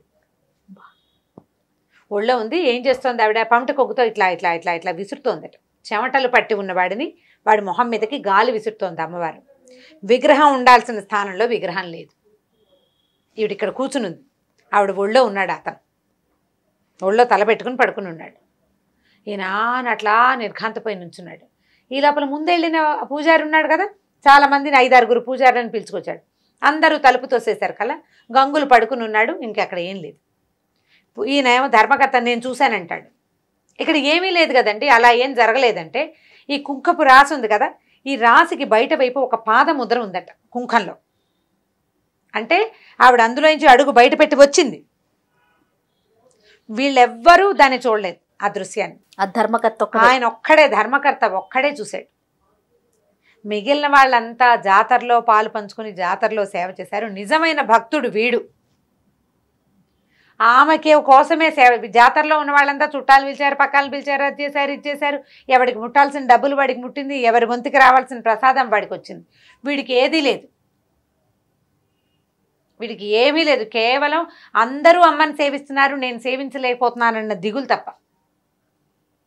తనకు వచ్చిన విద్యని ఆవిడొక్కదానికే ప్రదర్శించాడు. ఈ 10 రోజుల్లో అతను ఎక్కడ తన గారడిని ప్రదర్శించి 10 పైసలు తీసుకోలే. ఆమె కోసమే చేశాడు. ఆ కుంకపు పాదముద్రను చూసేసరికల్లా మిగిలిన వాళ్ళంతా నమ్మారట. ఈ కుప్పగా ఉన్న కుంకంలో పాదాల ముద్ర కనిపిస్తోంది. పాదం పొడుగుది కనపడుతోంది, స్త్రీ పాదం అని తెలుస్తోంది. దాంతో అందరూ నిద్రలేపారు అతన్ని. నిద్రలేపితే అమ్మవారిని సేవించుకోవడానికి వచ్చానని చెప్పాడు. బయటికి పంపించేశారు. అందరు కలిసి అతన్ని తీసుకెళ్లారు. ఆ తర్వాత గంగుల్ని ఆ దేవాలయంలోనే ఉంచుకున్నారట. అతను దేవాలయ సేవకుల్లోనే ఉన్నాడు. నిజమైన భక్తి ఎవరిదంటే భగవంతుడి కోసమే ఎవరైతే నిస్వార్థంగా ఆయన భగవంతుడి కోసమే చేసే సేవ అని భావిస్తాడో వాడిది నిజమైన భక్తి. వాడి కోసం అమ్మ వాడు అలసిపోతే ఆదరించడానికి వస్తుంది, వాడికి ఆకలిస్తే అన్నం పెడుతుంది. మిగిలిన వాడు ప్రయత్నపూర్వకంగా సాధించాలి దాన్ని. నిజమైన భక్తుడికి ఏ ప్రయత్నం ఒక్కర్ల, భక్తే వాడి ప్రయత్నం, అంతే, అదే సాధనం, అదే ఇంకా ఏమీ లేదు, భక్తే వాడి సాధన. ఆ రకంగా ఈ భక్తుడైన గంగులు అక్కడే ఉండిపోయాడట. ఇంకా అతను ఎప్పుడూ బంతులాడలేదు, ఏమీ చేయలేదు. కేవలం దేవాలయంలో ఆ పని ఈ పని చేస్తూ అక్కడే ఆవిడని సేవిస్తూ ఉండిపోయాడు. కథ కంచికి మనం ఇంటికి. చాలా అద్భుతంగా ఉంది రమ్మగారు కథ. అంటే మీరు చెప్తున్నంతసేపు అలా కథలో లీనమైపోతున్నాం. చాలా బాగుంది. పిల్లలకి చెప్తాను కానీ మనకైనా ఒక భక్తిపూర్వక కథ కదా. రమ్మగారు, మనము ప్రతి స్టోరీలో పిల్లలకి సంబంధించి ఒక నీతి కథ మాట్లాడుకుంటూ ఉంటాం. ప్రతి వీడియోలో కూడా మనం అది కంటిన్యూ చేస్తూ వస్తున్నాం. అయితే ఈరోజు నాకేమనిపించిందంటే తల్లులకి ఏదైనా చెప్పదగ్గ స్టోరీ ఉంటే చెప్పిద్దాం మీతో అని అనిపించింది. కానీ మీరు ప్రతి దాంట్లో ప్రతి వీడియోలో కూడా మీరు చెప్తూనే ఉంటారు, ముందు తల్లులు నేర్చుకోవాలి, తల్లులు ఆచరించాలి, తర్వాత పిల్లలు ఫాలో అవుతారని. సరే, తల్లులకి కథ అంటే ఇది ఒక నా ఫేవరెట్ స్టోరీ. చాలా సంవత్సరాల క్రితం చదివాను నేను. బహుశా నా కాలేజ్ మొదలైన కాలంలో 30 ఏళ్ళైనా అయ్యిందని అనుకుంటున్నా. అంత పాత కథ. మామూలుగా నేను రైటర్స్ని గుర్తుపెట్టుకుంటా. ఏదైనా కథ చదివితే కథ రైటర్ ఎవరు చెప్తూ ఉంటారు కూడా మీరు. ప్రతిదానికి రైటర్ పేరు చెప్తాను. నేను చదువుతాను అంటే ఇప్పుడు ఒకరి కథలు నచ్చినాయి అనుకో, వారి కథలు వెతుక్కుని అవి చదవటం, అలా నాకు ముందు నుంచి అలవాటు ఉంది. మా దగ్గర లైబ్రరీ చాలా పెద్దది ఉంది, మా కాలేజీలో ఉంది. మా నాన్నగారికి బాగా పుస్తకాలు కొనే అలవాటు ఉంది. మా అన్నయ్య అంతే, పుస్తకాలు ఎక్కువ ఉండేవి మా ఇంట్లో. దానివల్ల నేను ఎక్కువ చదవటం వల్లే ఈ పని చేయగలుగుతున్నాను అనమాట. అయితే నేను చదివిన ఈ కథ తాలూకు రైటర్ ఎవరో ఆ రోజున నేను శ్రద్ధ పెట్టి తెలుసుకోవాలి. ఏదో పత్రికలో చదివినట్టే నాకు జ్ఞాపకం. బాగా చాలా బాగా మనసుకు హత్తుకుపోయి ఉందన్నమాట.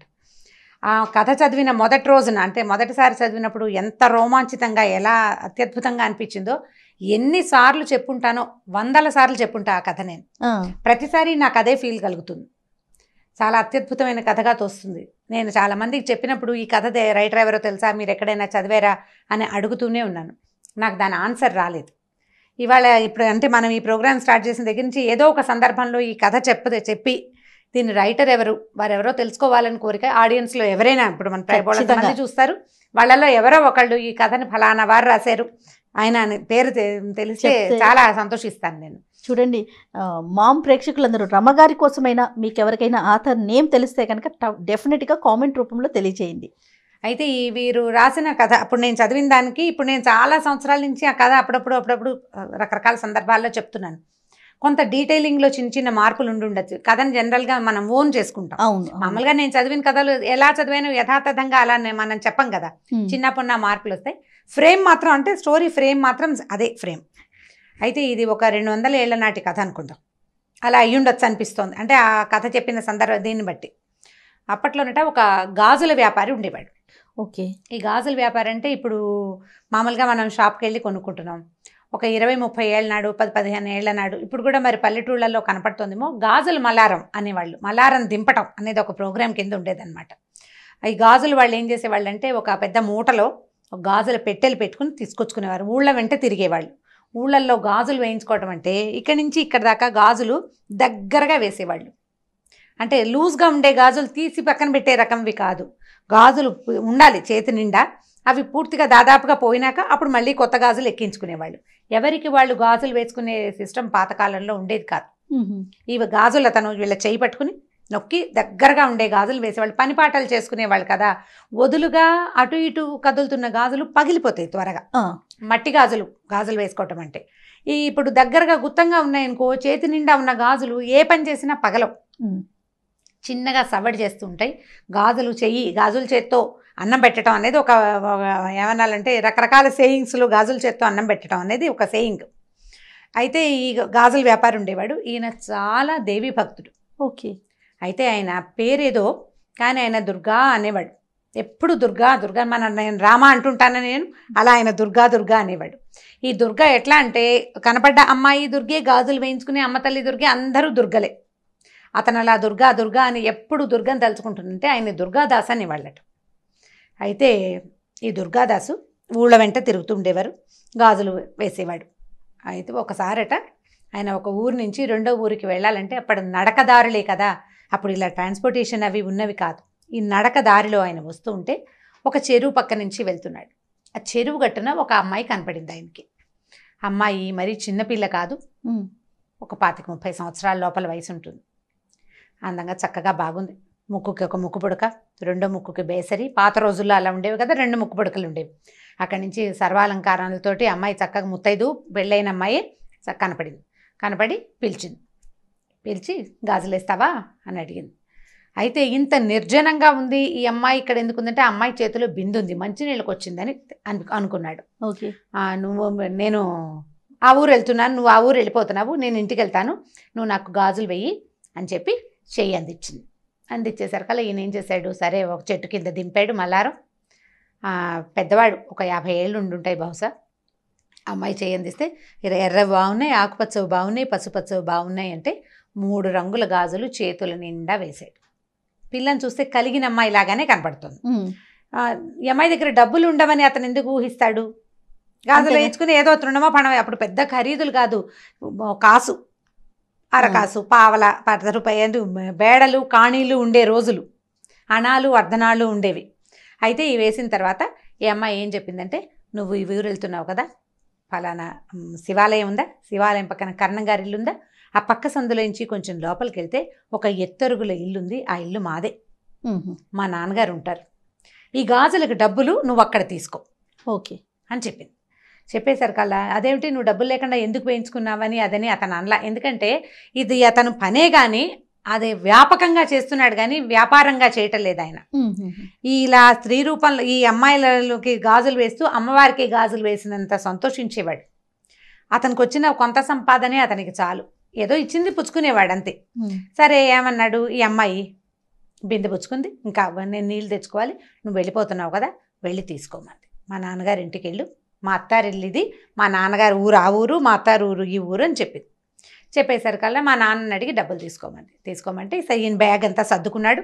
బయలుదేరుతుంటే ఓవేళ మా నాన్నగారు ఆయనకి నా మీద కోపంగా ఉంది, మా అత్తారి మీద కోపం వచ్చింది, మాకు అమ్మాయి లేదు నేను ఇవ్వనంటాడేమో, మా దేవుడి గదిలో కుంకుమ భరణి ఉంది, దేవుడి మందసాన్లోనే కుంకుమ భరణి ఉంది పాతది, అందులో కాసుంది, అది తీసి ఇవ్వమన్నానని చెప్పి.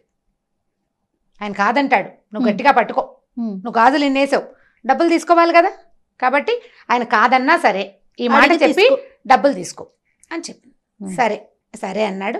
ఆ అమ్మాయిని అక్కడ వదిలిపెట్టి ఈయన సంచి తన తట్టాబుట్ట సర్దుకుని ఆ ఊళ్ళోకి వెళ్ళాడు. శివాలయం వచ్చింది, దండం పెట్టుకున్నాడు, కర్ణం గారి ఇల్లు కనపడింది, పలకరించాడు, పక్క సందులోంచి లోపలికి వెళ్ళాడు. ఎత్తరుగుల ఇల్లు. అయితే ఇల్లు పెద్దదే కానీ బాగా పేదరికంలో ఉన్న ఇల్లే అది. అక్కడి నుంచి ఆ ఇంటి ఆయన్ని పిలిచాడు. బయట ఒక 5-6 వేద విద్యార్థులు ఎవరో కూర్చున్నారు, వేద పాఠం చదువుకుంటున్నారు. ఈ అమ్మాయి అన్ని కాకేశాడు. అయ్యా మీ అమ్మాయికి గాజులు వేసానండి చెరువు దగ్గర, డబ్బులు ఇప్పిస్తే వెళ్తానండి అన్నాడు. అమ్మాయా, ఎవరమ్మాయి, ఎవరింటికి వచ్చావు నువ్వు అని అడిగాడు. ఫలానా ఇల్లు ఇదే కదండి, ఆయన పేరు కూడా చెప్పింది. ఆ పేరు తమరదే కదా అంటే నాదేనా. ఫలానా ఇల్లు ఇలాగని చెప్పింది, గుర్తులు, నేను వచ్చాను, మీరు ఇలాగే అంటారని అమ్మాయి చెప్పింది కూడా. డబ్బులు ఇప్పించండి బాబు, లక్షణమైన బిడ్డ, అంత పిల్లని కాదనుకుంటారా అన్నాడు. మీకు తగదాలుంటే సొంత పిల్లని కాదనుకుంటారా ఎవరైనా అనేసరికి ఈయనకు అర్థం కాదు. పిల్లని కాదనుకోవటం ఏమిటయ్యా, నాకు అసలు ఆడపిల్లలే లేరు, అమ్మాయిలు లేరు నాకు అన్నాడు. అనేసరికల్లా భలేవారు మీరు ఇట్లాంటి మాట అంటారు, ఇంత మాట అన్నారు, అమ్మాయి చెప్పింది, ఇంత మాట అంటారా, ఎంత కోపం వస్తే మాత్రం, ఆడపిల్లని కాదనుకుంటే ఎలాగండి, తీసుకొచ్చి డబ్బులు ఇవ్వండి అన్నాడు. మెల్లిగా జనం చేరటం మొదలుపెట్టారు. గాజులు వాడు రావటం ఏమిటి, వీళ్ళింటో డబ్బులు అడగటం ఏమిటి, ఈ వేద విద్యార్థులు చదువు మానేసి వాళ్ళు నోటు తెచ్చుకుని చూస్తున్నారు ఏమిటో జరుగుతోందని. పల్లెటూరు కదా, కాస్త గట్టిగా మాటలు దొరలేసరికి 4 ఇళ్ళ వాళ్ళు చేరతారు, ఒక్కొక్కళ్ళు వింటున్నారు ఏమిటో సంభాషణ జరుగుతుందని. ఈయన అవునంటాడు, కాదంటాడు, అతను అవునంటాడు. ఇక విసుగొచ్చి ఏమన్నాడంటే, అయ్యా అమ్మాయి చెప్పింది, మీ ఇంట్లో పూజా మందసంలో కుంకంబరిన పాతది ఉందిట, అది తెరిచి చూడు అందులో కాసు ఉంటుందని చెప్పింది అమ్మాయి. ఆ కాసైనా తెచ్చి నాకు ఇవ్వండి. నేను వద్ద పోనీలేమ్మా, ఆడపిల్లవి, నీకు గాజులు వేసాను, మీ నాన్నకి ఇష్టం లేకపోతే పోనీలేమన్నాను. కాదు గాజులకు నువ్వు డబ్బులు తీసుకోవాల్సిందే అని చెప్పింది. బంగారం లాంటి బిడ్డ, నువ్వేం తండ్రివయ్యా, పట్టుకురా కాసు పట్టుకురా, ఆ కాసు తెచ్చివి నాకు. ఆ అమ్మాయి నన్ను తెచ్చుకోమంది అన్నాడు. ఈయన తెల్లబోయాడు. మా ఇంట్లో దేవతా మందిరంలో అసలు కుంకుమభరణి ఉండటం ఏమిటి, మా ఇంట్లో కుంకుమభరణి లేదన్నాడు. ఆ భరణి ఏం లేదు మా మందసంలో, చెప్పింది చూడవయ్యా అనేసరికి సరే అందరూ అదేమిటి ఎందుకు చెప్తున్నాడు దుర్గాదాస్, ఈ ఊళ్ళలో తిరిగేవాడే, చూడు అనేసి అన్నారు. చూడమన్నారు. దేవతా మండపంలోకి మందసం దగ్గరికి వెళ్ళాడు. అయితే వాళ్ళ అమ్మగారు, ఆయన తల్లి, ఈయనే కొంచెం పెద్దవాడు, ఓ 50 ఏళ్ళ పైన ఆయన. ఆవిడ కడు వృద్ధురాలు, ఇంట్లో ఉంది పెద్ద ఆవిడ. ఆవిడకి జ్ఞాపకం వచ్చింది లీలగా. ఒక పాత కుంకుమ భరిణ వాళ్ళ దేవతా మందసంలో ఒక పక్కన చిన్న మీట లాంటిది, అది నొక్కితే అక్కడ ఒక కుంకుమ భరణలు అవి పెట్టుకునే, ఎందుకంటే పాత రోజుల్లో బీరువాలు అవి ఉండేవి కాదు కదా. ఈ దేవతా మందిరాల్లో తర్వాత ఏమో పందిరి మంచాల లోపల అట్లా చిన్నవి అల్మర్లు ఉండేవి, వస్తువులు దాచుకోవడానికి. దొంగల భయాలు అవి ఉండేవి కదా. అయ్యా మన దగ్గర ఈ మీట నొక్కితే ఇది తెరవబడుతుంది అని చెప్పింది. తీరా తెరిస్తే కుంకుమ భరణ బయటకు వచ్చింది. ఆయన చాలా ఆశ్చర్యపోయాడు. ఈ అమ్మాయి ఎవరు, ఈ గాజులు వాడేమిటి, మన ఇంట్లో ఉన్న మందసం ఇన్ని సంవత్సరాలు వచ్చింది, ఇంత వయసు వస్తే ఇందులో ఇలాంటిది ఉందని నాకు తెలియకుండా ఎవరో పిల్లకి రోడ్డు మీద ఎక్కడో దారిలో కనపడ్డ పిల్లకి తెలియటం ఏమిటి, మా అమ్మకి తెలిసిన సంగతి. ఆయనకి లోపల నుంచి ఒక ఉద్వేగం వస్తుంది అనమాట, ఎట్లా ఇది బయటికి తెలిసింది అని. ఆయన ఏం చేశాడు, కుంకుమ భరణలో చేయి పెట్టాడు, కాసు తగిలింది, కాసు ఇట్లా తీసాడు బయటికి. ఇంకో కాసు కనపడుతోంది, ఇది ఎడం చేతిలో పెట్టుకున్నాడు. ఆ కనపడిన రెండో కాసుని తీస్తుంటే ఇంకో కాసు కనపడుతోంది కింద, ఆ చేతిలో పెట్టుకున్నాడు. మళ్ళీ తీసాడు, తీస్తుంటే ఒక్కో కాసు బయటికి వస్తూనే ఉంది. ఆయన ఈ పట్టుకున్నవాడు అట్లా కూలబడిపోయాడు. వాళ్ళ అమ్మ, భార్య, ఓ ఇంత పిల్లవాడు, మగపిల్లలు ఉన్నారు ఆయనకి, ఆడపిల్లలు లేరు. అప్పుడు వాళ్ళ అమ్మగారు ఏం చెప్పారంటే, ఇది చాలా పురాతనమైన పూజా మందిరంలో ఈ ఒక కాసు మనకు అమ్మవారు, మా తాత అంటే మా తాత అంటే నాయన వాళ్ళ ఆయన తల్లి తాలూకు తాత కాదు, తండ్రి తాలూకు తాతగారు అర్చించేవారట ఆ కుంకుమ భరణలో ఉన్న ఆ ప్రతిమని. తర్వాత కాలంలో అర్చన మానేశారు, అది అలా లోపల ఉండిపోయింది. ఈ కాసులు పట్టుకునేసరికల్లా ఈయనకి ఉద్వేగం తట్టుకోలేక దుఃఖం వస్తుంది. గబగబా కాసులు పుచ్చుకొని బయటకు వచ్చాడు. జనమంతా చేరిపోయారు కదా. అయ్యా నువ్వెవరిని చూసావో, ఆ అమ్మాయి ఎక్కడుందో నాకు చూపించవా అని అడిగాడు. అందరూ వెళ్ళారు. వెళ్తే చెరువు దగ్గరికి వెళ్ళారు. వెళ్ళాక ఇక్కడే చూసా నేను అమ్మాయిని అంటాడు. చెరువు చుట్టుపక్కల ఏమీ లేవు, చెరువే ఉంది, పద్మాలతో నిండిన సరోవరం. మామూలు ఊళ్ళల్లో చెరువుల్లో కనపడతాయి. అయితే ఈయన, అయ్యా నేను ఇక్కడే చూశానండి, ఆ అమ్మాయి ఎటు వెళ్ళిందో, పాదాలు ముద్రలు కూడా ఏమీ కనిపించట్లేదు, చెరువు వైపు నడిచినట్టే కనపడుతున్నాయి కాలి గుర్తులు, బయటకు వచ్చినట్టుగా ఏవీ లేవు. మామూలుగా బురద ఉంటుంది చెరువు ఒడ్డున, బురద ఉంటుందిగా, చెరువులోకి వెళ్ళి వెళ్తారు ఎవరైనా, వెళ్ళి ఉండాలి కదా. అక్కడి నుంచి జనం అందరికీ అర్థమవుతుంది ఇక్కడ ఏదో ఒక మహత్తరమైన సంఘటన జరగబోతోందని.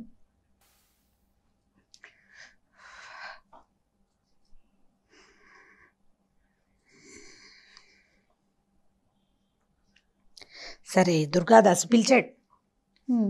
నేను ఒక అమ్మాయికి గాజులు వేసాను. జనమంతా చెరువు దగ్గరికి చేరారు. ఊళ్ళో వాళ్ళంతా వస్తున్నారు, ఇక్కడ ఏదో జరగబోతోందని తెలుస్తోంది. అక్కడి నుంచి ఈ దుర్గాదాసు, అమ్మా నేను నీకు గాజులు వేసానని చెప్పినా కూడా నమ్మలేని పరిస్థితి కనపడుతోంది. వాళ్ళకి అమ్మాయిలే లేరని ఊరంతా సాక్ష్యం చెప్తున్నారు. నేను ఏ తల్లికైతే గాజులు వేసాను ఆమె ఇక్కడ కనపడితే కానీ ఇప్పుడు నమ్మరు. ఈ విషయం నేను ఎట్లా చెప్పానో కూడా నాకు తెలియటం లేదు అని చెప్పి గట్టిగా ఎలుగెత్తి దుర్గా దుర్గా అని పిలిస్తే చెరువులోంచి 2 చేతులు వచ్చినాయి పైకి. రెండు చేతులకి ఎరుపు, పసుపు, ఆకుపచ్చ గాజులు ఫుల్గా ఉన్నాయట చేతుల నిండా. ఈ పైకి వచ్చిన చేతుల్ని ఆ ఊరంతా చూసింది. వాళ్ళు ఏమనుకున్నారంటే ఒక శక్తి ఒక బ్రాహ్మడి ఇంట్లో 100 సంవత్సరాల పైగా నిక్షిప్తం అయిపోయి లోపల ఉండిపోయిన శక్తి నన్ను పూజించే సమయం వచ్చింది అని బయటికి రావడానికి ఆమె చేసిన ప్రయత్నం ఏంటంటే, ఒక గాజులు అతని పూర్వజన్మ పుణ్యం, అతను చేసుకున్న పుణ్యం. అంటే ఈ కథలో ఉన్న శక్తి అలాంటిదన్నమాట. అంటే భగవంతుడు తనని తను ప్రకటితం చేసుకోవాలంటే ఎలాగైనా చేయొచ్చు. శక్తి అది. ఇప్పుడు దేవుడు అంటే మగవాడే కాదు కదా, మగవాడికి మూలం తల్లి. ఆమె తనకి తాను బయటికి రావాలని గనక ప్రకృతి భావిస్తే ఈ రకంగా ఎవరికైనా ప్రత్యక్షం కావచ్చు. దానికి ఋషీశ్వరులు మునీశ్వరులు వాళ్ళే కావక్కర్లేదు, ఏమక్కర్ల. ఏ కుటుంబంలో అయితే ఆమె ఆనుచానంగా సంవత్సరాల తరబడి పూజలు అందుకుని తర్వాత కొంత గ్యాప్ తర్వాత మళ్ళీ వాళ్ళకి కనపడాలని అనుకుని దానికి ఈ గాజుల తన్ని వ్యాజంగా చేసుకుంది. అతను ప్రత్యక్షంగా ఆమెను చూశాడు, చూశాడు పట్టుకుని గాజులు వేశాడు చేతికి. ఎందుకంటే ఆయన అందరి ప్రతి అమ్మాయిని ఆయన దుర్గగానే భావించేవాడు. అమ్మవారికే గాజులు వేస్తున్నంత భక్తి ప్రపత్తులతోటే గాజులు వేశాడు. ఒకవేళ డబ్బు ఇవ్వకపోతే పోనీ అనుకునేవాడట. ఎవరు ఇవ్వగలిగిన తల్లి దగ్గర తీసుకుని, ఏ పిల్లైనా ఆడబిడ్డకి చేతులకి గాజులు ఉండాలి కదా, ఎవరికైనా చేతికి గాజులు ఉండాలి. ముత్తైదు పిల్లకి గాజులు లేకపోతే ఎట్లా? ఇవ్వగలిగిన వాడు ఇస్తాడు. ఇవాళ ఇవ్వకపోతే వచ్చే సంవత్సరం ఏ ఒడిలో మినుములో పెసలో ఇస్తారని వేసేవాడట. అతని దగ్గరున్న ఆ లక్షణానికి మెచ్చి ఆమె స్వయంగా అతని దగ్గరకు వచ్చి గాజులు వేయించుకుని అక్కడికి వెళ్ళి తీసుకోమని. ఇప్పుడు ఎవరైతే పూజ చేయాలో వాళ్ళు ఆమెను చూడలేకపోయారు. చూడండి, చిత్రమైన సంగతి కదా. ఈ చెరువులో నుంచి చేతులు పైకి రావడం, ఆ చేతుల నిండా ఉన్న గాజులు ఉంగరాలు దగదగాయమానంగా ఉన్న ఆ చేతులు ఆ ఊరంతా చూసింది. స్పృహ తప్పి పడిపోయాడట దుర్గాదాస్. ఆ తర్వాత ఈ కథ అట్లా నడిచింది. మళ్ళీ వాళ్ళ ఇంట్లో మళ్ళా లలితా పూజ అందుకుంది, వాళ్ళకి ఐశ్వర్యం వచ్చింది. వాళ్ళు చాలా పేదవారు అయిపోయారు ఆ కుటుంబం వాళ్ళు. ఆ తర్వాత మళ్ళీ అక్కడ బాగా వాళ్ళకి అన్ని రకాల సంపదలు వృద్ధి పొందినాయి. అయితే ఇది ఎవరో ఒక కుటుంబం గురించి చెప్పించిన కథ కూడా అయ్యి ఉండాలి. నేను చదివాను కానీ ఆ రాసిన వారి మహానుభావులు వారి పేరేమిటో నేను నాకు జ్ఞాపకం పెట్టుకోలేకపోయాను. చిన్నతనము మొదటిది, ఆ రోజుకి ఆ ధ్యాస లేకపోవటం. ఏదో పత్రికలో వచ్చింది చదివాను. మళ్ళీ తలుచుకుంటూ ఉంటే నాకు అది చాలా ఉద్వేగభరితంగా అనిపించింది. ఇది నా జీవితంలో చదివిన అత్యద్భుతమైన అతి తక్కువ కొన్ని కథల్లో ఇదొక కథ. ఎవరికైనా ఈ రైటర్ తెలుసుంటే ఆ రైటర్ పేరు వారెవరో మహానుభావులు నాకు తెలియజేస్తే వాళ్ళకి బాగా రుణపడి ఉంటాను నేను. ఎందుకంటే ఎప్పటి నుంచో ఇప్పుడు నేను ఎంతమందికి చెప్పుంటానో, చెప్పిన ప్రతిసారి ఇదే ఉద్వేగం, ఇదే ఆనందం కలుగుతుంది చేయ నాకు. ఎందుకంటే భగవంతుని మనం తెలుసుకోవటం ఒక రకం. మనం మామూలుగా చెప్తాం దేవుడు ప్రతి చోట ఉండలేక తల్లి రూపంలో జన్మించాడు, అందుకని ఆయన తల్లే దేవుడుగా మనకి ప్రతి విషయానికి వస్తుందని. కొంతకాలం మన అమ్మ మనకి దేవుడు, తర్వాత మనం దేవుళ్ళం అవుతాం మన పిల్లలకి. ప్రతి స్త్రీ కూడా దేవస్వరూపమే. అయితే ఈ దైవ స్వరూపాల్లో ఒక్కొక్కళ్ళు కొంచెం ఇబ్బంది పడి ఇందులో నుంచి తొలగిపోతున్నారు కూడా. పాపం వాళ్ళకి భగవంతుడు ఇచ్చింది అది అందులో నుంచి తొలగిపోమని. కానీ ఎవరైనా సరే ఇలా ఉండవలసిందే. ఇలాంటి దాన్ని మనకి కలిగించింది ఒక శక్తి ఏదో ఉంది కదా. ఆ శక్తిని గురించి మనం ఇట్లాంటి కథలు తెలుసుకుంటే మనం ఈ దేవుడు లేడు, ఇలాంటిది ఏదీ లేదు, ఇలాంటి భావన నుంచి బయటపడిపోతామని అనిపిస్తుంది. కానీ మామ్ స్టార్ట్ చేసిన డే 1 నుంచి మన ఇద్దరం ఎన్నో వీడియోస్ చేసాం రామ్ గారు. ఫస్ట్ టైం నేను మిమ్మల్ని చూశాను. ఒక స్టోరీ మధ్యలో మీరు ఆగిపోయి మళ్ళీ రీస్టార్ట్ చేయటం అనేది ఇది బహుశా ఫస్ట్ వీడియో అనుకుంటాను. ఈ కథలో ఉంది కదా జయ, కంటెంట్లోనే అలాంటిది ఉంది. ఎంత చిన్న మామూలు వాడికి, మామూలు మనిషికి, మామూలు వ్యాపారస్తుడికి దేవి సాక్షాత్కారం జరగటం అనేది చాలా అత్యద్భుతమైన సంగతి. ఇలాంటివి ఇంకొక 2 కథలనైతే నాకు చాలా ఇష్టమైన కథలు. ఈ కథ నాకు చాలా ఎంత హాట్ ఫేవరెట్ అంటే, దీనంత ఇష్టమైన కథ నిద్రలో కూడా నేను తలుచుకునే కథ ఇంకొకటి లేదు. చాలా అత్యద్భుతమైన కథగా వస్తుంది. ఎవరో మహానుభావులు. అయితే నేను ఒక అమ్మాయికి ఈ కథ చెప్తే తను నెట్లో ఇంగ్లీష్లో ఈ కథ చదివాను, బ్యాంగిల్ సెల్లర్ అని ఈ కథ చదివానని చెప్పింది తను నాకు. కానీ తన కూడా ఆథర్ ఎవరో తెలియదు. ఓకే, అంటే ఈ ఎక్సైట్మెంట్ తనకి కలగల కథ చదివితే. నేను చెప్పినప్పుడు వచ్చింది ఆ అమ్మాయికి, నేను చెప్పినప్పుడు వచ్చింది. ఆ ఇంగ్లీష్లో కథ చదివితే ఇది ఇలాంటిది అమ్మవారి చేతిలో వచ్చినాయని రాశాడు, గాడెస్ కనపడిందని రాశాడు అని చెప్పింది అనమాట. బట్ నేను ఇంటర్నెట్లో సెర్చ్ చేశాను కానీ నేనేం సాధించలేకపోయాను ఆ కథను. అంటే సరిగ్గా మనం అడగాలి కదా ఈ స్టోరీ అని, రైటర్ పేరు ఏదైనా స్టోరీ పేరు చెప్పాలి. నేను 2 చెప్పలేకపోయాను, దాంతో నేను తెలుసుకోలేకపోయాను. ఈ కథ తెలుసుకోండి అమ్మా, పిల్లలకి వీలైతే కథ చెప్పగలిగితే దీన్ని బ్రీఫ్ చేసుకుని చెప్పండి మొదటిది. తర్వాత ఎవరికైనా ఈ రైటర్ పేరు కనుక తెలిస్తే, అంటే ఇది డీటెయిలింగ్ మారిపోయింది. నా భక్తి కూడా తోడైంది కదా, నాకు కూడా అమ్మవారి మీద ఉన్న భక్తి దీనికి తోడైంది. అందుకని కథలో కొంత డీటెయిల్స్ మారిన, ఫ్రేమ్ మాత్రం ఇదే కథ. రైట్. అమ్మవార్లకి సంబంధించిన కథలు గతంలో మనం కొన్ని మాట్లాడుకున్నాము. ఈ మధ్య ఎక్కువగా మనం ఎక్కువ చేయలేదు కదా, అందులో మనం సిరీస్లోకి వెళ్ళాం కదా. సో ఏదైనా ఒక అమ్మవారి కథ చెప్పుకుందామండి. దేవి భాగవతం నుంచి ఒక కథ చెప్తాం. మామూలుగా మనం ఎట్లా చెప్పుకుంటాం, పూజ ఒక విధానం ప్రకారం చేయాలి. ఆ విధి విధానాలని పాటిస్తేనే అమ్మవారి అనుగ్రహం లేదా అయ్యవారి అనుగ్రహం కలుగుతుంది. ఏ విధానము తెలియని వాడిని కూడా అమ్మవారు అనుగ్రహిస్తుంది అని చెప్పే కథల్లో ఈ భాగవతంలో మనకి చాలా కథలు కనిపిస్తాయి. నా ఫేవరెట్ కథ ఇది సుదర్శనుడి కథ. ఈ సుదర్శనుడు అంటే ఒక రాజుగారి అబ్బాయి. ఇతను ఈ రాజుగారి అబ్బాయి అంటే మామూలుగా రాజరికపులో వ్యవస్థలోనే ఇప్పటి రాజులు కాదు కదా, పాతకాలపు రాజులు, సూర్యవంశం చంద్రవంశానికి చెందిన రాజులు చాలా పూజా విధానాల్లో ఉండేవాళ్ళు. అంటే వీళ్ళ తప్పనిసరిగా సంధ్యావందనం చేయాలి, రాజు తప్పకుండా నిత్యాగ్నిహోత్రిగా ఉండాలి, ఎక్కడికి వెళ్ళినా తప్పకుండా సంధ్యావందన విధి చేసి తీరాలి. ఇది కృతయుగం నాటి కథే, ఎప్పటిదో చాలా పాత కథ అనుకుందాం. అయితే అంత పాత కథ అయినా కూడా అప్పుడు కూడా ఏ విధానము తెలియని వాళ్ళని అమ్మవారు అనుగ్రహిస్తుంది, భగవద్ అనుగ్రహం వాడికి దొరుకుతుంది అని చెప్పడం కోసమే ఈ కథ చెప్పబడింది అనమాట. అయోధ్య నగరానికి ధృతసంధి అనే ఒక రాజుగారు ఉండేవారు. ఈ అయోధ్య నగరపు రాజులకి అప్పుడు వివాహాలు, రాజులకు 2 పెళ్ళిళ్ళు 3 పెళ్ళిళ్ళు అవ్వడం చాలా సహజమైన సంగతి, పెద్ద విచిత్రం ఏం కాదు. ఈయనకి 2 భార్యలు ఉండేవారు. 2 భార్యలకి చెరుకో కుమారుడు ఉన్నారు, చిన్నపిల్లలు. అయితే పిల్లలు చిన్నవాళ్లుగా ఉండంగానే ఆయన మరణించారు. వేటకెళ్ళి ఒక సింహం బారిన పడి రాజుగారు అయోధ్య నగరాధిపతి మరణించారు. మరణిస్తే ఇప్పుడు ఈ 2 రాణులకి చెరుకో అబ్బాయి ఉన్నారు కదా, వాళ్ళిద్దరికి వయసు ఎక్కువ వ్యత్యాసం లేదు. కానీ సాధారణంగా లోకసహజంగా పెద్దరాణి కుమారుడే రాజు అవటం సహజమైన సంగతి. పెద్దరాణి కుమారుడు జ్యేష్ఠుడు. పెద్దరాణి గారి పట్టపురాణి అయిన మనోరమాదేవికి ఓ కొడుకు సుదర్శనుడు, అతని పేరు. 4-5 సంవత్సరాల చిన్నపిల్లాడు, మెతకవాడు పిల్లాడు, మందకొడిగా ఉండేవాడు. బాగా మాటలు రాల. మనం ఇప్పుడు కూడా అట్లా పిల్లలు కనిపిస్తారు, 4 ఏళ్ళు వచ్చినా మాటలు రావు, ఎప్పటికో వస్తాయి. అయితే రెండో రాణి గారికి లీలావతి దేవికి కొడుకున్నాడు. వాడు మంచి చురుకైన పిల్లవాడు. ఒక 15-20 రోజుల వ్యత్యాసం ఉంది 2 అబ్బాయిలకి. కానీ జ్యేష్ఠుడే కదా, 10 రోజులు పెద్దవాడైనా పెద్దవాడే.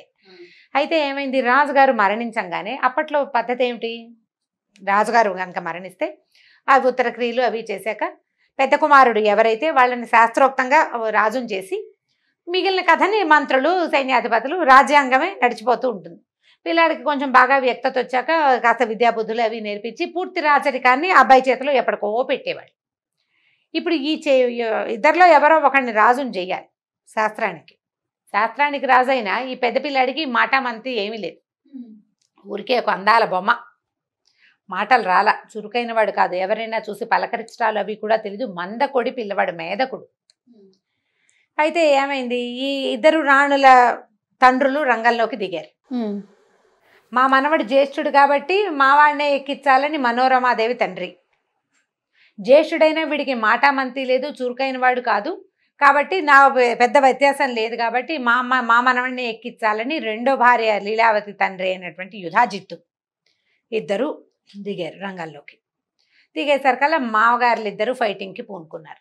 మా మనవడి రాజు అంటే ఎందుకంటే ఇప్పుడు ఈ రాజ్యంలో మనవడిని గనక ప్రతిష్ఠిస్తే రాజ్యం వాళ్ళ హస్తగతంగా ఉంటుంది, వాళ్ళ కథే నడుస్తుంది. అక్కడ 2 యుద్ధం చేశారు. యుద్ధంలో ఈ పెద్దరాణి గారి తండ్రి మరణించాడు. చిన్నరాణి గారి తండ్రి గెలుపొందాడు. ఆయన కొంచెం మంచి సాహసికుడు. ఎప్పుడైతే ఈ తండ్రి మరణించాడన్న ఈ వార్త తెలియంగానే ఆవిడ భయపడిపోయింది. ఇంకేముంది, పిల్లాన్ని చంపేస్తారు. భర్త లేడు, తండ్రి లేడు, పిల్లవాడేమో మేధకుడు. ఇక నా జీవితం నేను ఒకవేళ బతికున్నా సవితి కుమారుడి కింద బతకాలి, లేదా శత్రుశేషం ఉంచకూడదని యుధాజీతు కనుక భావిస్తే ఈ 4-5 పసిపిల్లవాడిని 4-5 ఏళ్లవాడిని అంతం చేయటం ఎంతసేపు. ఆవిడ భయపడిపోయింది. పారిపోవాలనుకుని ముందు యుద్ధంలో చనిపోయిన తండ్రికి ఉత్తర క్రియలు చేయాలి కదా. దానికోసమని చిన్నరాణిని అడిగింది. మా నాన్న చనిపోయాడు కదా, నేను ఉత్తర క్రియలు చేసుకుంటానని అడిగితే సరే ఒప్పుకుంది ఆవిడ. వాళ్ళిద్దరికి పెద్ద మాత్సర్యం ఏమీ లేదు, నాన్న లేదో యుద్ధం చేస్తున్నారు అంతే. ఈవిడికి రాజుగారికి ఒక స్నేహితుడు ఉన్నాడు, చనిపోయిన రాజుగారికి విదల్లుడు అతని పేరు, మంత్రి. ఆ మంత్రి ఈ మనోరమాదేవి రాజ్యం అంటే ఆవిడ పుట్టిన ఊర్లకి దగ్గరలో ఊళ్ళవాడనమాట. మన పుట్టింటికి సంబంధించిన వాడంటే మనకు ఒక స్నేహం ఉంటుంది సహజంగా. ఆ విదల్లుండి పిలిచింది, మా నాన్నకు ఉత్తర క్రియలు చేద్దాము, ఈ పిల్లాడిని ఏం చేయాలి, నేనేం చేద్దామంటే అమ్మ పారిపోదామమ్మా అన్నాడు అతను. ఆ విదల్లుడు ఏంటంటే కొంచెం తృతీయ ప్రకృతిలాగా కనపడతాడు. పురుషుడైనా కూడా కొద్దిగా స్త్రీ రూపం, సుకుమారంగా ఉంటాడు. దాంతో అతనితో ఈవిడికి స్నేహం ఉంది కొంత. ఒక పిల్లాడిని ఎత్తుకుని తిప్పే దాదిని ఈ విదల్లుణ్ణి తోడు తీసుకుని నాన్నకు ఉత్తర క్రియలు చేసి అట్టించట్టే పిల్లాడిని ఎత్తుకుని పారిపోయింది రాణిగారు. ఇక్కడ లేదు. ఈ యుద్ధం అంతా పరిసమాప్తం చేసుకుని ఆ రాజుగారి సైన్యాన్ని అంతా స్వాధీనం చేసుకుని మనోరమాదేవి తండ్రి రాజ్యాన్ని కూడా స్వాధీనం చేసుకున్నాడు లీలావతీదేవి తండ్రి యుధాజిత్తు. ఇంటికి వచ్చి రాజ్యంలో చూసుకుంటే రాణిగారు లేదు, పెద్ద రాజకుమారుడు లేడు. ఏమైపోయారంటే ఉత్తర క్రియలు చేస్తానంటే వెళ్ళింది, పంపానన్నారు. ఉత్తర క్రియలు అయ్యేపోయినాయి. తర్వాత రాణిగారు పత్తాలేదు. ఇక వెతకటం మొదలుపెట్టారు. ఏంటంటే శత్రుశేషాన్ని ఉంచకూడదు. రాజ్యానికి రాజు కావలసిన వాడు ఒకడంటూ ఉంటే ప్రజలకి ఎప్పుడూ పెద్ద కుమారుడి మీద ఉంటుంది, అది తీసేయాలి. ఈయన ప్రయత్నం చేయటం మొదలుపెట్టాడు. ఈ పారిపోయిన ఈవిడ విదల్లుడు ధాత్రితో కలిసి ఎక్కడికో దిగంతాలకి పారిపోయి ఈ అయోధ్య నగరం నుంచి ఇంచుమించు కాశీ దాకా వెళ్ళిపోయింది ఆవిడ. వెళ్తే అక్కడ భరద్వాజ మహర్షి ఆశ్రమానికి చేరుకుంటే ఈ మేధకుడైన పిల్లవాడు, ఒక దాసి, ఒక కాస్త మెత్తగా కనపడే మంత్రితోటి తన దగ్గరకు వచ్చిన ఈ రాణిగారికి భరద్వాజ మహర్షి ఆశ్రయం ఇచ్చాడు. ఆశ్రమంలో ఉండమన్నాడు. ఉండమంటే అంత మహారాణి పాపం, రాజుగారి పట్టపురాణి అంటే సింహాసనం మీద కూర్చోగలిగే ఆవిడ ఈ కుమారుణ్ణి బతికించుకోవడం కోసం ఇంకా ఆవిడ అక్కడ ఉండిపోయింది. రోజులు గడుస్తున్నాయి. యుధాజిత్తుకి ఇక తెలిసిపోయింది రాణిగారు ఇక్కడ ఉంది అని. ఆయన భరద్వాజాశ్రమానికి మీదకి ఆశ్రమం మీదకి దండెత్తిరాల. అప్పట్లో ఋషి ఆశ్రమాలని దండెత్తటము, వాటిని ఏదైనా చేయటము అలాంటి ప్రక్రియలకి పూనుకునేవాళ్ళు కాదు. దానికి దగ్గరలో ఉన్న ఒక రాజ్యంలో విడిది చేసి భరద్వాజుడికి కబురు చేశాడు, నీ దగ్గరున్న ఈ మనోరమాదేవిని ఆ పిల్లాడిని నాకు అప్పచెప్పమని. భరద్వాజుడు శతవిధాలా నేను అప్పచెప్పను అనేసాడు. అప్పచెప్పను, ఆ అమ్మాయికి సహాయం లేదు, ఆవిడికి రాణిగారికి సహాయం లేదు, తండ్రి లేడు, భర్త లేడు, అబల. ఆవిడేం చేస్తుంది? నువ్వు ముందొచ్చుంటే ఏం చేసేవాడినో, ఆమె ముందొచ్చింది. పైగా పిల్లవాడు మేధకుడు, ఋషాశ్రమంలో పెరుగుతాడు, మెల్లిగా ఋషి అయిపోతాడు, నీకేం అడ్డం రాడు. కాబట్టి నువ్వు ఈ ప్రక్రియ మానుకోమని ఆయన భరద్వాజుడు యుధాజిత్తుని వెనక్కి పంపించేశాడు. కానీ వాళ్ళ దృష్టి మాత్రం ఇక్కడ ఉంది. ఈ పిల్లాడు ఏదో ఆశ్రమంలో అందరితో పాటు తిరుగుతూ ఆడుకుంటూ ఉండేవాడు. కొంచెం 5-6 సంవత్సరాలు వచ్చినాయి. ఒకరోజు ఏమైందంటే ఈ ఆశ్రమంలో పిల్లలందరూ ఆడుకుంటున్నప్పుడు సంస్కృతంలో మాట్లాడుకుంటారు. ఈ మాట్లాడేటప్పుడు ఈ తృతీయ ప్రకృతిలాగా కనపడతాడని చెప్పాను కదా విదల్లుడు మంత్రి. క్లీబా అంటే నపుంసకుడు, తృతీయ ప్రకృతి అని అర్థం. ఒక 14-15 సంవత్సరాల పిల్లాడు అటు వెళ్తూ ఈ విదల్లుడిని చూసి క్లీబ్ అన్నాడు. ఎక్కిరింతగా, పిల్లలకి అలాంటి లక్షణం ఉంటుంది చూడు. ఆ ఎక్కిరింతగా అన్న ఆ క్లీబ్ పదము ఈ పిల్లాడికి, మన సుదర్శనుడికి క్లీమ్ లాగా వినపడింది. తమాషా సౌండ్, క్లీమ్ అనేసరికల్లా ఎలా ఉంటుంది, కీచుమన్న ఒక శబ్దం వస్తుంది. అది తలుచుకోవటం మొదలుపెట్టాడు అబ్బాయి. పిల్లలకి అట్లా ఉంటుంది కదా, ఏదైనా ఒక పదాన్ని పడితే వదిలిపెట్టరు. ఓ చిన్న చిన్న శబ్దాలు కూడా అంటాం, ఎంతసేపు చిచ్చి అంటుంటారు. నాలుగుతో ఊళ వేయటం, మనం వద్దని చెప్పినా మానరు. ఒకసారి వచ్చిందా ఇక మన భూ అంటుంటారు, మానరు. ఇంకా ఈ పిల్లాడు ఆ క్లీమ్ అని పట్టుకున్నాడు. పైకి అనేవాడు కాదు, ఎంతసేపు క్లీమ్ క్లీమ్ క్లీమ్ అని తలుచుకుంటుండేవాడు. మనం 4-5 సార్లు క్లీమ్ క్లీమ్ అని చూడండి, ఎవరికి వాళ్ళు అనుకోండి. ఈ కథ వినేవాళ్ళు 2-3 సార్లు అనగానే ముక్కు ఈ ప్రాంతము ఏదో ఒక వైబ్రేషన్కి గురవుతున్నట్టు తెలుసు. నేను 3 సార్లు అంటేనే నాకు తెలిసింది. క్లీమ్ అనేది కామరాజ బీజం, అమ్మవారి బీజాక్షరం. రటనగా అనయ సరికల్లా అందులో నుంచి ఒక పాజిటివ్ ఎనర్జీ వైబ్రేషన్స్ వచ్చేస్తాయి బయటికి. చిన్న పిల్లాడు ఇక అదే పైగా అన్న కొందికి ఒక ఉద్విగ్నత, ఒక ఉద్రేకం వస్తుంటుంది లోపల. అనుకుని చూడండి, మనం ఓంకారం చేస్తామా, పదే పదే ఓంకారం చేస్తే మెదడు తెరుచుకుపోతున్నట్టుగా అనిపిస్తుంది మనకి. ఓంకారం చేసే, ప్రణవాక్షరం చేసే అలవాటు ఉన్నవాళ్ళు అసలు మానరు. ఎందుకంటే ఈ ప్రణవోపాసన ఎంత ఉత్సాహాన్ని, ఎంతో ప్రశాంతతని ఇస్తుంది. మనం స్తోత్రాలు శ్లోకాలు చదువుకుంటామా, చదువుకుంటుంటే మనకు ఒక ప్రశాంతత వస్తుంటుందా? అలవాటైతే మానలేకపోతాం. ఈ బీజాక్షరాల ప్రభావం అలాంటిది. ఈ పిల్లాడు ఆ క్లీన్ బీజాన్ని పట్టుకున్నాడు. ఇక అదే అదే అదే అదే అనగా అనగా అనగా అనగా వాడి మేధకుడుగా ఉండే వాడి బుద్ధి వికసించడం మొదలుపెట్టింది. వాడి లోపల చిక్కుముడులుగా ఉన్నటువంటి శక్తి ప్రసారం అన్ని పక్కలకి బ్రెయిన్లోకి ప్రసరించడం మొదలుపెట్టింది. మాటలు సరిగ్గా రాని పిల్లలకి ఇలాంటిది ఏదైనా ఒక బీజాక్షరాన్ని కనుక నేర్పిస్తే వస్తాయని దేవీ భాగవతంలో చెప్పబడింది. ఈ చెప్పుకోగా చెప్పుకోగా చెప్పుకోగా ఈ పిల్లాడు క్రమంగా ఎలాంటి బుద్ధి కుదిరిక వచ్చిందంటే ఏ చూస్తే అది నేర్చేసుకుంటాడు. వీడు మేధకుడు అన్న ధ్యాస పోయింది. ఆశ్రమంలో ఉన్నాడు కదా, భరద్వాజాశ్రమంలో. ఆ వయసు రాజకుమారులకి ఎలాంటి విద్యలు నేర్పాలో అవన్నీ నేర్పబడ్డాయి అతనికి. సాధారణంగా అక్కడ ఒక పిల్లాడు ఉన్నాడు, అందరూ చదువుకుంటారు, వాడు కూడా వాళ్ళతో పాటు వేదం చదువుకుంటాడు. రాజకుమారుడు క్షత్రియోచితమైన ఉంటే బాణం వేయటాలు అవి ఇవి నేర్పించారు. యుద్ధం చేయటం కోసం కాదు, సాదాగా జరిగింది. ఈ నేర్చుకుంటున్న విద్యకి ఈ బీజాక్షరపు తాలూకు ప్రతిభ తోడైపోయింది. దాని ప్రభావం తోడయి వీడికి విపరీతమైన బుద్ధి వికాసం కలిగింది ఆ అబ్బాయికి. ఒకనాడు అతనికి గరుడారూఢుడుగా ఉన్నటువంటి అంటే గరుత్మంతుణ్ణి అధిరోహించిన వైష్ణవి శక్తి అతని కళ్ళ ముందు ప్రత్యక్షమైపోయింది. అమ్మవారు క్లీం బీజం వైష్ణవ శక్తి బీజం అన్నమాట. కామరాజ బీజం అంటారు, కోరిన కోర్కెలు తీర్చే బీజాక్షరం. ఇప్పుడు కూడా మనకి అలాంటిది లభిస్తుందా అంటే భాగవతంలో చెప్పబడింది. ఇప్పుడు పిల్లవాడి గురించి చెప్పుకుంటున్నాం మనం. అతనికి ఏమీ తెలియదు, అమాయకుడు. ఇది బీజాక్షరమని, దీన్ని ఇలా చెయ్యాలని, గురుముఖత తీసుకోవాలని ఏమీ తెలీదు. ఒక అమాయకపు బుద్ధికి దొరికిన ఆ అక్షరాన్ని అతను రటనగా చేయటం వల్ల భగవంతుడు అతనికి ఆ బుద్ధి వికాసాన్ని కలగజేశాడు. నేను కూడా క్లీన్ చేస్తాను అంటే మనకు అట్లా రాకపోవచ్చు, ఎందుకంటే ఇది విధానం కాదన్న మనకు తెలుసు. గురుముఖత తీసుకోవాలి, దీనికి నిష్ఠా నియమం కావాలి, విధి విధానానికి అవగాహన ఉన్నవాడికి అవగాహన ప్రకారం మొత్తం చేస్తేనే నీకు ఆ బుద్ధి వికాసం కలుగుతుంది. ఏ అవగాహన లేదు, కేవలం బీజాక్షరమే దొరికింది. ఆ బీజం వల్ల అతనికి అట్లాంటి బుద్ధి వికాసం కలిగింది. అమ్మవారి శక్తి అతనికి కనిపించేసరికి ఇంకా పవర్ శక్తులు పెరిగిపోయాయి అబ్బాయిలో. ఒక ధనుస్సు, కొన్ని తూణీరాలు, కొన్ని బాణాలు దొరికినాయి నది ఒడ్డున. ఆవిడ వదిలిపెట్టింది అతని కోసం. అక్షయ తూణీరాలు తీసిన కొద్దీ వస్తూనే ఉంటాయి అందులో నుంచి.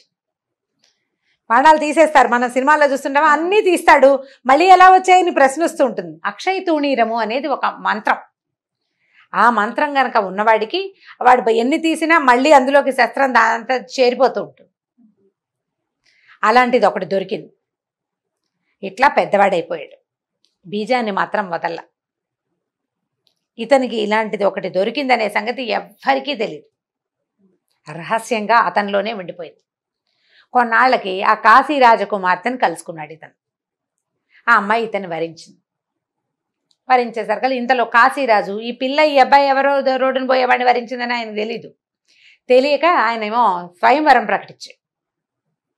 ప్రకటించేసరికి స్వయంవరానికి రకరకాల వాళ్ళు వస్తున్నారని తెలుసుకుని ఈ అమ్మాయి, నేను స్వయంవరానికి నేను రాను, నేను ఆల్రెడీ ఒకరిని వరించేశాను, ఫలానా వాడని చెప్పింది. ఆయన ఆనుపాను తెలుసుకుని ఇతను రాజకుమారుడని ఫలానా వాడని తెలిసేసుకున్నాడు. భరద్వాజాశ్రమంలో ఉన్నాడు, తెలిసిందే అది. ఇప్పుడు ఏం చేశారు, ఈయన కూడా ఒక ఆహ్వాన పత్రం వచ్చింది. ఒక రాజకుమార్తె స్వయంవరానికి వచ్చిన ఆహ్వానాన్ని చూసి రాణిగారు ఆశ్చర్యపోయింది. ఇదేమిటి, మనకు రాజ్యం లేదు ఏమీ లేదు, అయినా ఎలా వచ్చింది, పిలిచినప్పుడు వెళ్ళాలి. అందుకని కొడుకుని తీసుకుని ఆవిడ కూడా వెళ్ళింది. వెళ్ళేసరికల్లా ఈ అమ్మాయి, నేను స్వయంవరంలోకి నలుగురు ముందుకి నేను రానంది రాజకుమార్తె. నేను వరించేశాను, వివాహితని నేను నా భర్త మెడలో దండేయటం ఒకటే మిగిలింది. వాళ్ళందరికీ నేను ఎందుకు కనిపిస్తాను, పతివ్రత లక్షణం కాదు, నేను చచ్చినా స్వయంవరంలోకి రాననేసి. ఇంక ఇప్పుడు కాశీరాజు గారికి ఏం చేయాలో తెలియలే. నువ్వు అడిగిన పెళ్లి కొడుకుని పిలిపించా కదా, అందరిలో వెళ్ళి నువ్వే దండేయమంటాడు. నేను అందరికీ ఎందుకు కనపడాలి, నేను కనపడను, నేను ఆల్రెడీ భర్తను వరించుకున్నానంటుంది అమ్మాయి. అమ్మాయిది పాయింటే.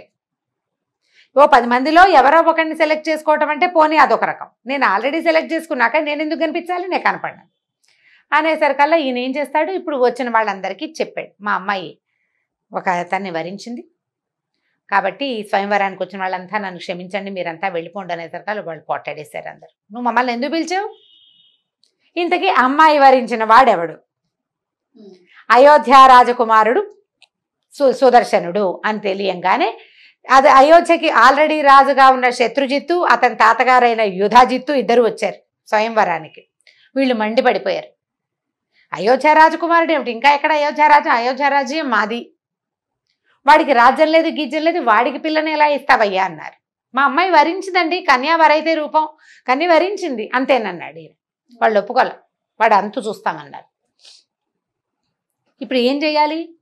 కాశీరాజు దొరికేశాడు అందరికీ. ఇప్పుడు సరే ఈ డిస్కషన్ అంతా అయ్యాక అమ్మాయి ఏమందంటే, అట్లా కాదు నాన్న, మాకు రహస్యంగా పెళ్లి చేసేసి మమ్మల్ని పంపించేసి, ఏదైతే అదవుతుంది. నాకు కలలో అమ్మవారు కనపడింది, గంగానది తీరంలో కనపడే సుదర్శనుడు నీ భర్త, నేను నిర్ణయించానని చెప్పింది. అమ్మవారు నిర్ణయించిన పెళ్లిని కాదంటానికి నువ్వెవరు, వాళ్ళెవరు? నేను వరించిన దాన్నే నువ్వు కాదంటానికి నీకు హక్కు లేదు, వాళ్ళకి లేదు. అమ్మవారు నిర్ణయించింది కాదంటానికి ఎవరికైనా హక్కు ఉందా లోకంలో? ఆవిడే చూసుకుంటుంది. నాకు భర్త ఇతను అని చెప్పింది. నేను అతనితోటి కలిసి జీవిస్తాను కాబట్టే అమ్మ చెప్పింది. ఏదొచ్చినా ఆవిడే చూసుకుంటుంది నాన్న, నేను అమ్మవారినే నమ్ముతున్నాను. సరే పెళ్లి చేసేశారు.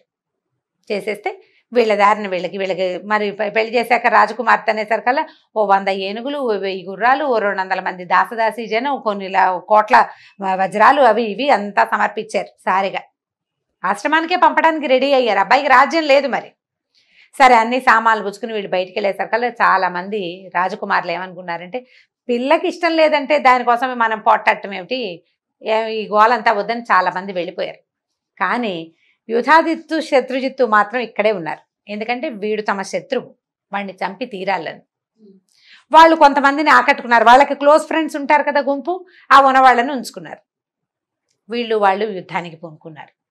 యుద్ధానికి పూనుకుంటే ఈ రథం ఎక్కి కనపడుతున్న కుర్రాడుని వీళ్ళు సామాన్యంగా మేధకుడుగా, బుద్ధి లేనివాడు అంటే మనసు వికసించని వాడిగా భావించిన వాడు తేరి ఇట్లా చూడ్డానికి కూడా వీళ్ళేనంత వెలిగిపోతున్నాడు.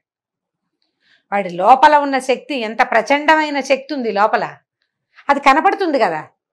ఈ కనపడుతోంది, బాణం తీసి వేస్తుంటే వాడు ఏం తీస్తున్నాడో ఏం వేస్తున్నాడో తెలియటం లేదు, పడిపోతున్నాయి శర పరంపర. మిగిలిన వాళ్ళంతా బాబు వీళ్ళ కోసం పెట్టుకోకూడదు మనం మొత్తం అంతా వెళ్ళిపోయారు. వీళ్ళిద్దరూ మాత్రం మిగిలారు. ఎప్పుడైతే వీళ్ళు ప్రత్యక్ష యుద్ధానికి పూనుకున్నారో అమ్మవారు వచ్చి ఆకాశ మార్గంలో నిలబడి చూస్తోందట పైనుంచి. దేవతలందరూ పైనుంచి చూస్తున్నారు. పరాశక్తి తన అనుగ్రహాన్ని ఒకడి మీద ప్రసరింపజేస్తే వాడిని వాడిని ఎలా ఈవిడ హ్యాండిల్ చేస్తుందో చూడాలనుకుంటున్నారు. అమ్మవారి అనుగ్రహం ఎట్లా ఉంటుంది అని ఆవిడ పైన నిలబడి చూస్తోంది. దేవతలంతా చూస్తున్నారు. యుద్ధం జరుగుతోంది. సడన్గా అమ్మవారి వైపు నుంచే 2 బాణాలు వచ్చి ఈ యుధాజిత్తుకి శత్రుజిత్తుకి తగిలినాయి. ఇతను యుద్ధం ఆపుతున్నాడు కానీ వాళ్ళని చంపే ఉద్దేశంలో లేడు. ఎందుకంటే అతను కోరుకోలేదు వీళ్ళని చంపైనా ఈ అమ్మాయిని తీసుకోవాలనుకోవటల్లా. చంపడం అసలు అతని ఉద్దేశం కానే కాదు, కేవలం యుద్ధం చేస్తున్నాడు అంతే. దాంతో వాళ్ళిద్దరూ పడిపోయారు. పడిపోగానే ఈ కాశీరాజు ఆ వచ్చిన సైనికులు అందరూ ఈ ఆకాశ మార్గంలో కనపడుతున్న అమ్మవారిని చూసేశారు. అందరూ ప్రత్యక్ష నేత్రం చూశారు. ఇక అసలు జయధ్వానాలు మిన్ను ముట్టిపోయినాయి. ఒక కుర్రాడు తల్లి తప్పిస్తే రెండో సహాయం లేకుండా ఇలా ఆశ్రమంలో తలదాచుకున్నవాడు ఇట్లాంటి శక్తిని ఇంతమందికి చూపించగలిగేంత మంత్రజపం చేశాడంటే అది సామాన్యమైన విషయం కాదు కదా. అందరూ వేనేళ్ళు పొగిడారట. పైనుంచి దేవదుందుబులు మోగినాయి, పుష్పవృష్టి కురిసింది అతని మీద. అప్పుడు ఈ కాశీరాజు అపారాగా కనపడిన పరాంబికకి దండం పెట్టాడమ్మా, ఇక్కడ వచ్చి నువ్వు చేసిన యుద్ధాన్ని ప్రత్యక్షంగా చూసాను, నీ నుంచి వచ్చిన బాణాలే వీళ్ళని సంహరించాయి, ఇదంతా నీ వల్లే జరిగింది, కాశీరాజ్యంలో సుస్థిరంగా ఉండిపో, నా దగ్గర నుంచి నన్ను వదిలిపెట్టి వెళ్ళొద్దమ్మా అని అడిగట్టాను. అడిగితే ఆవిడ కాశీరాజ్యంలో తను ఉండడానికి ఒప్పుకుంది. అమ్మవారు ఆనాడు చేసిన యుద్ధానికి ప్రతీకగానే అంబికా ఆలయం ఒకటి కాశీలో ఏర్పడిందట. ఇప్పుడు అయోధ్య నగరానికి రాజైన శత్రుంజయుడు మరణించాడు. తాత సపోర్టు పోయింది. ఇప్పుడు ఆ 2 నగరాలు ఎవరివి? గెలిచిన వాడిది. సుదర్శనుడు తన తల్లిని భార్యని తీసుకుని అయోధ్య నగరానికి బయలుదేరి అంబికని తనతోటి రమ్మని అడిగాడు. అయోధ్యలో కూడా నీ పీఠాన్ని ఏర్పరచు, నువ్వు నాతో పాటు ఉండమని. అప్పుడు ఇక్కడ అంబికా పీఠం ఏర్పడ్డాక ఇతనితో పాటు అమ్మవారు అయోధ్య నగరానికి కూడా వెళ్ళి అక్కడ కూడా అమ్మవారి పీఠం ఏర్పడింది. ఈ అయోధ్య కాశీ ఇవి 2 కూడా అమ్మవారి తాలూకు ప్రత్యక్ష నిదర్శనాలు. ఆమె అక్కడ నివసించింది అని చెప్పడానికి దేవి భాగవతమే సాక్ష్యం. ఇక్కడ అంబికాదేవిగా కదండి, మరి అక్కడ కూడా కాశీ- అంబికే. కాశీలోనూ అంబికాదేవి, అయోధ్యలోనూ అంబికే. అంబికా రూపంతో వెలిసింది. ఆ తర్వాత సుదర్శనుడు తన రాజ్యానికి వెళ్ళిపోయాడు. తన తల్లి పినతల్లితో సహా భార్య శశికళతో కలిసి చాలా కాలం పాటు అయోధ్య నగరానికి రాజుగా ఉన్నాడు. చాలా గొప్ప పేరు తెచ్చుకున్నాడు. కామరాజ బీజం అంత పనిచేస్తుంది. అక్షరాన్ని సజావుగా పలకటం వల్ల దానికి ఉన్న శక్తి మనకి తోడుగా నిలుస్తుంది. అందుకని ఒత్తులు మానేయద్దు. హల్లులు పొల్లులు ఓకారాలు ఏవి ఎలా అనాలో అట్లా తప్పకుండా అనాలి. లాకి అలాకి తేడా తెలుసుకోవాలి. ఏ ఒత్తు ఎక్కడ పెట్టాలో అక్కడ ఖచ్చితంగా పెట్టాలి. విసర్గలు ఉన్న అక్షరాలని పదాలని విసర్గతోటే పలకాలి. సరిగ్గా పలికితే సరి అయిన శబ్దం కనుక ఆ అక్షరంలో నుంచి వస్తే దాని పవరు, దాని తాలూకు పాజిటివ్ ఎనర్జీ మనతో పాటు ఉంటుంది. దానికి తార్కాణమే ఈ కామరాజ బీజపు కథ, సుదర్శన శశికళుల కథ. ఈ సుదర్శనుడి కథ దేవి భాగవతంలోనే చెప్పబడింది. చక్కటి కథ, దసరా రోజుల్లో తలుచుకోవాల్సిందన్నమాట. అద్భుతం. చాలా చాలా చాలా అండి, చాలా బాగుంది కథ కూడాను. మీరు చెప్పినట్లుగా ఒత్తులు పొల్లులు ఎక్కడ పెట్టారో అక్కడ పెట్టి పెట్టాలి. పలకాలి.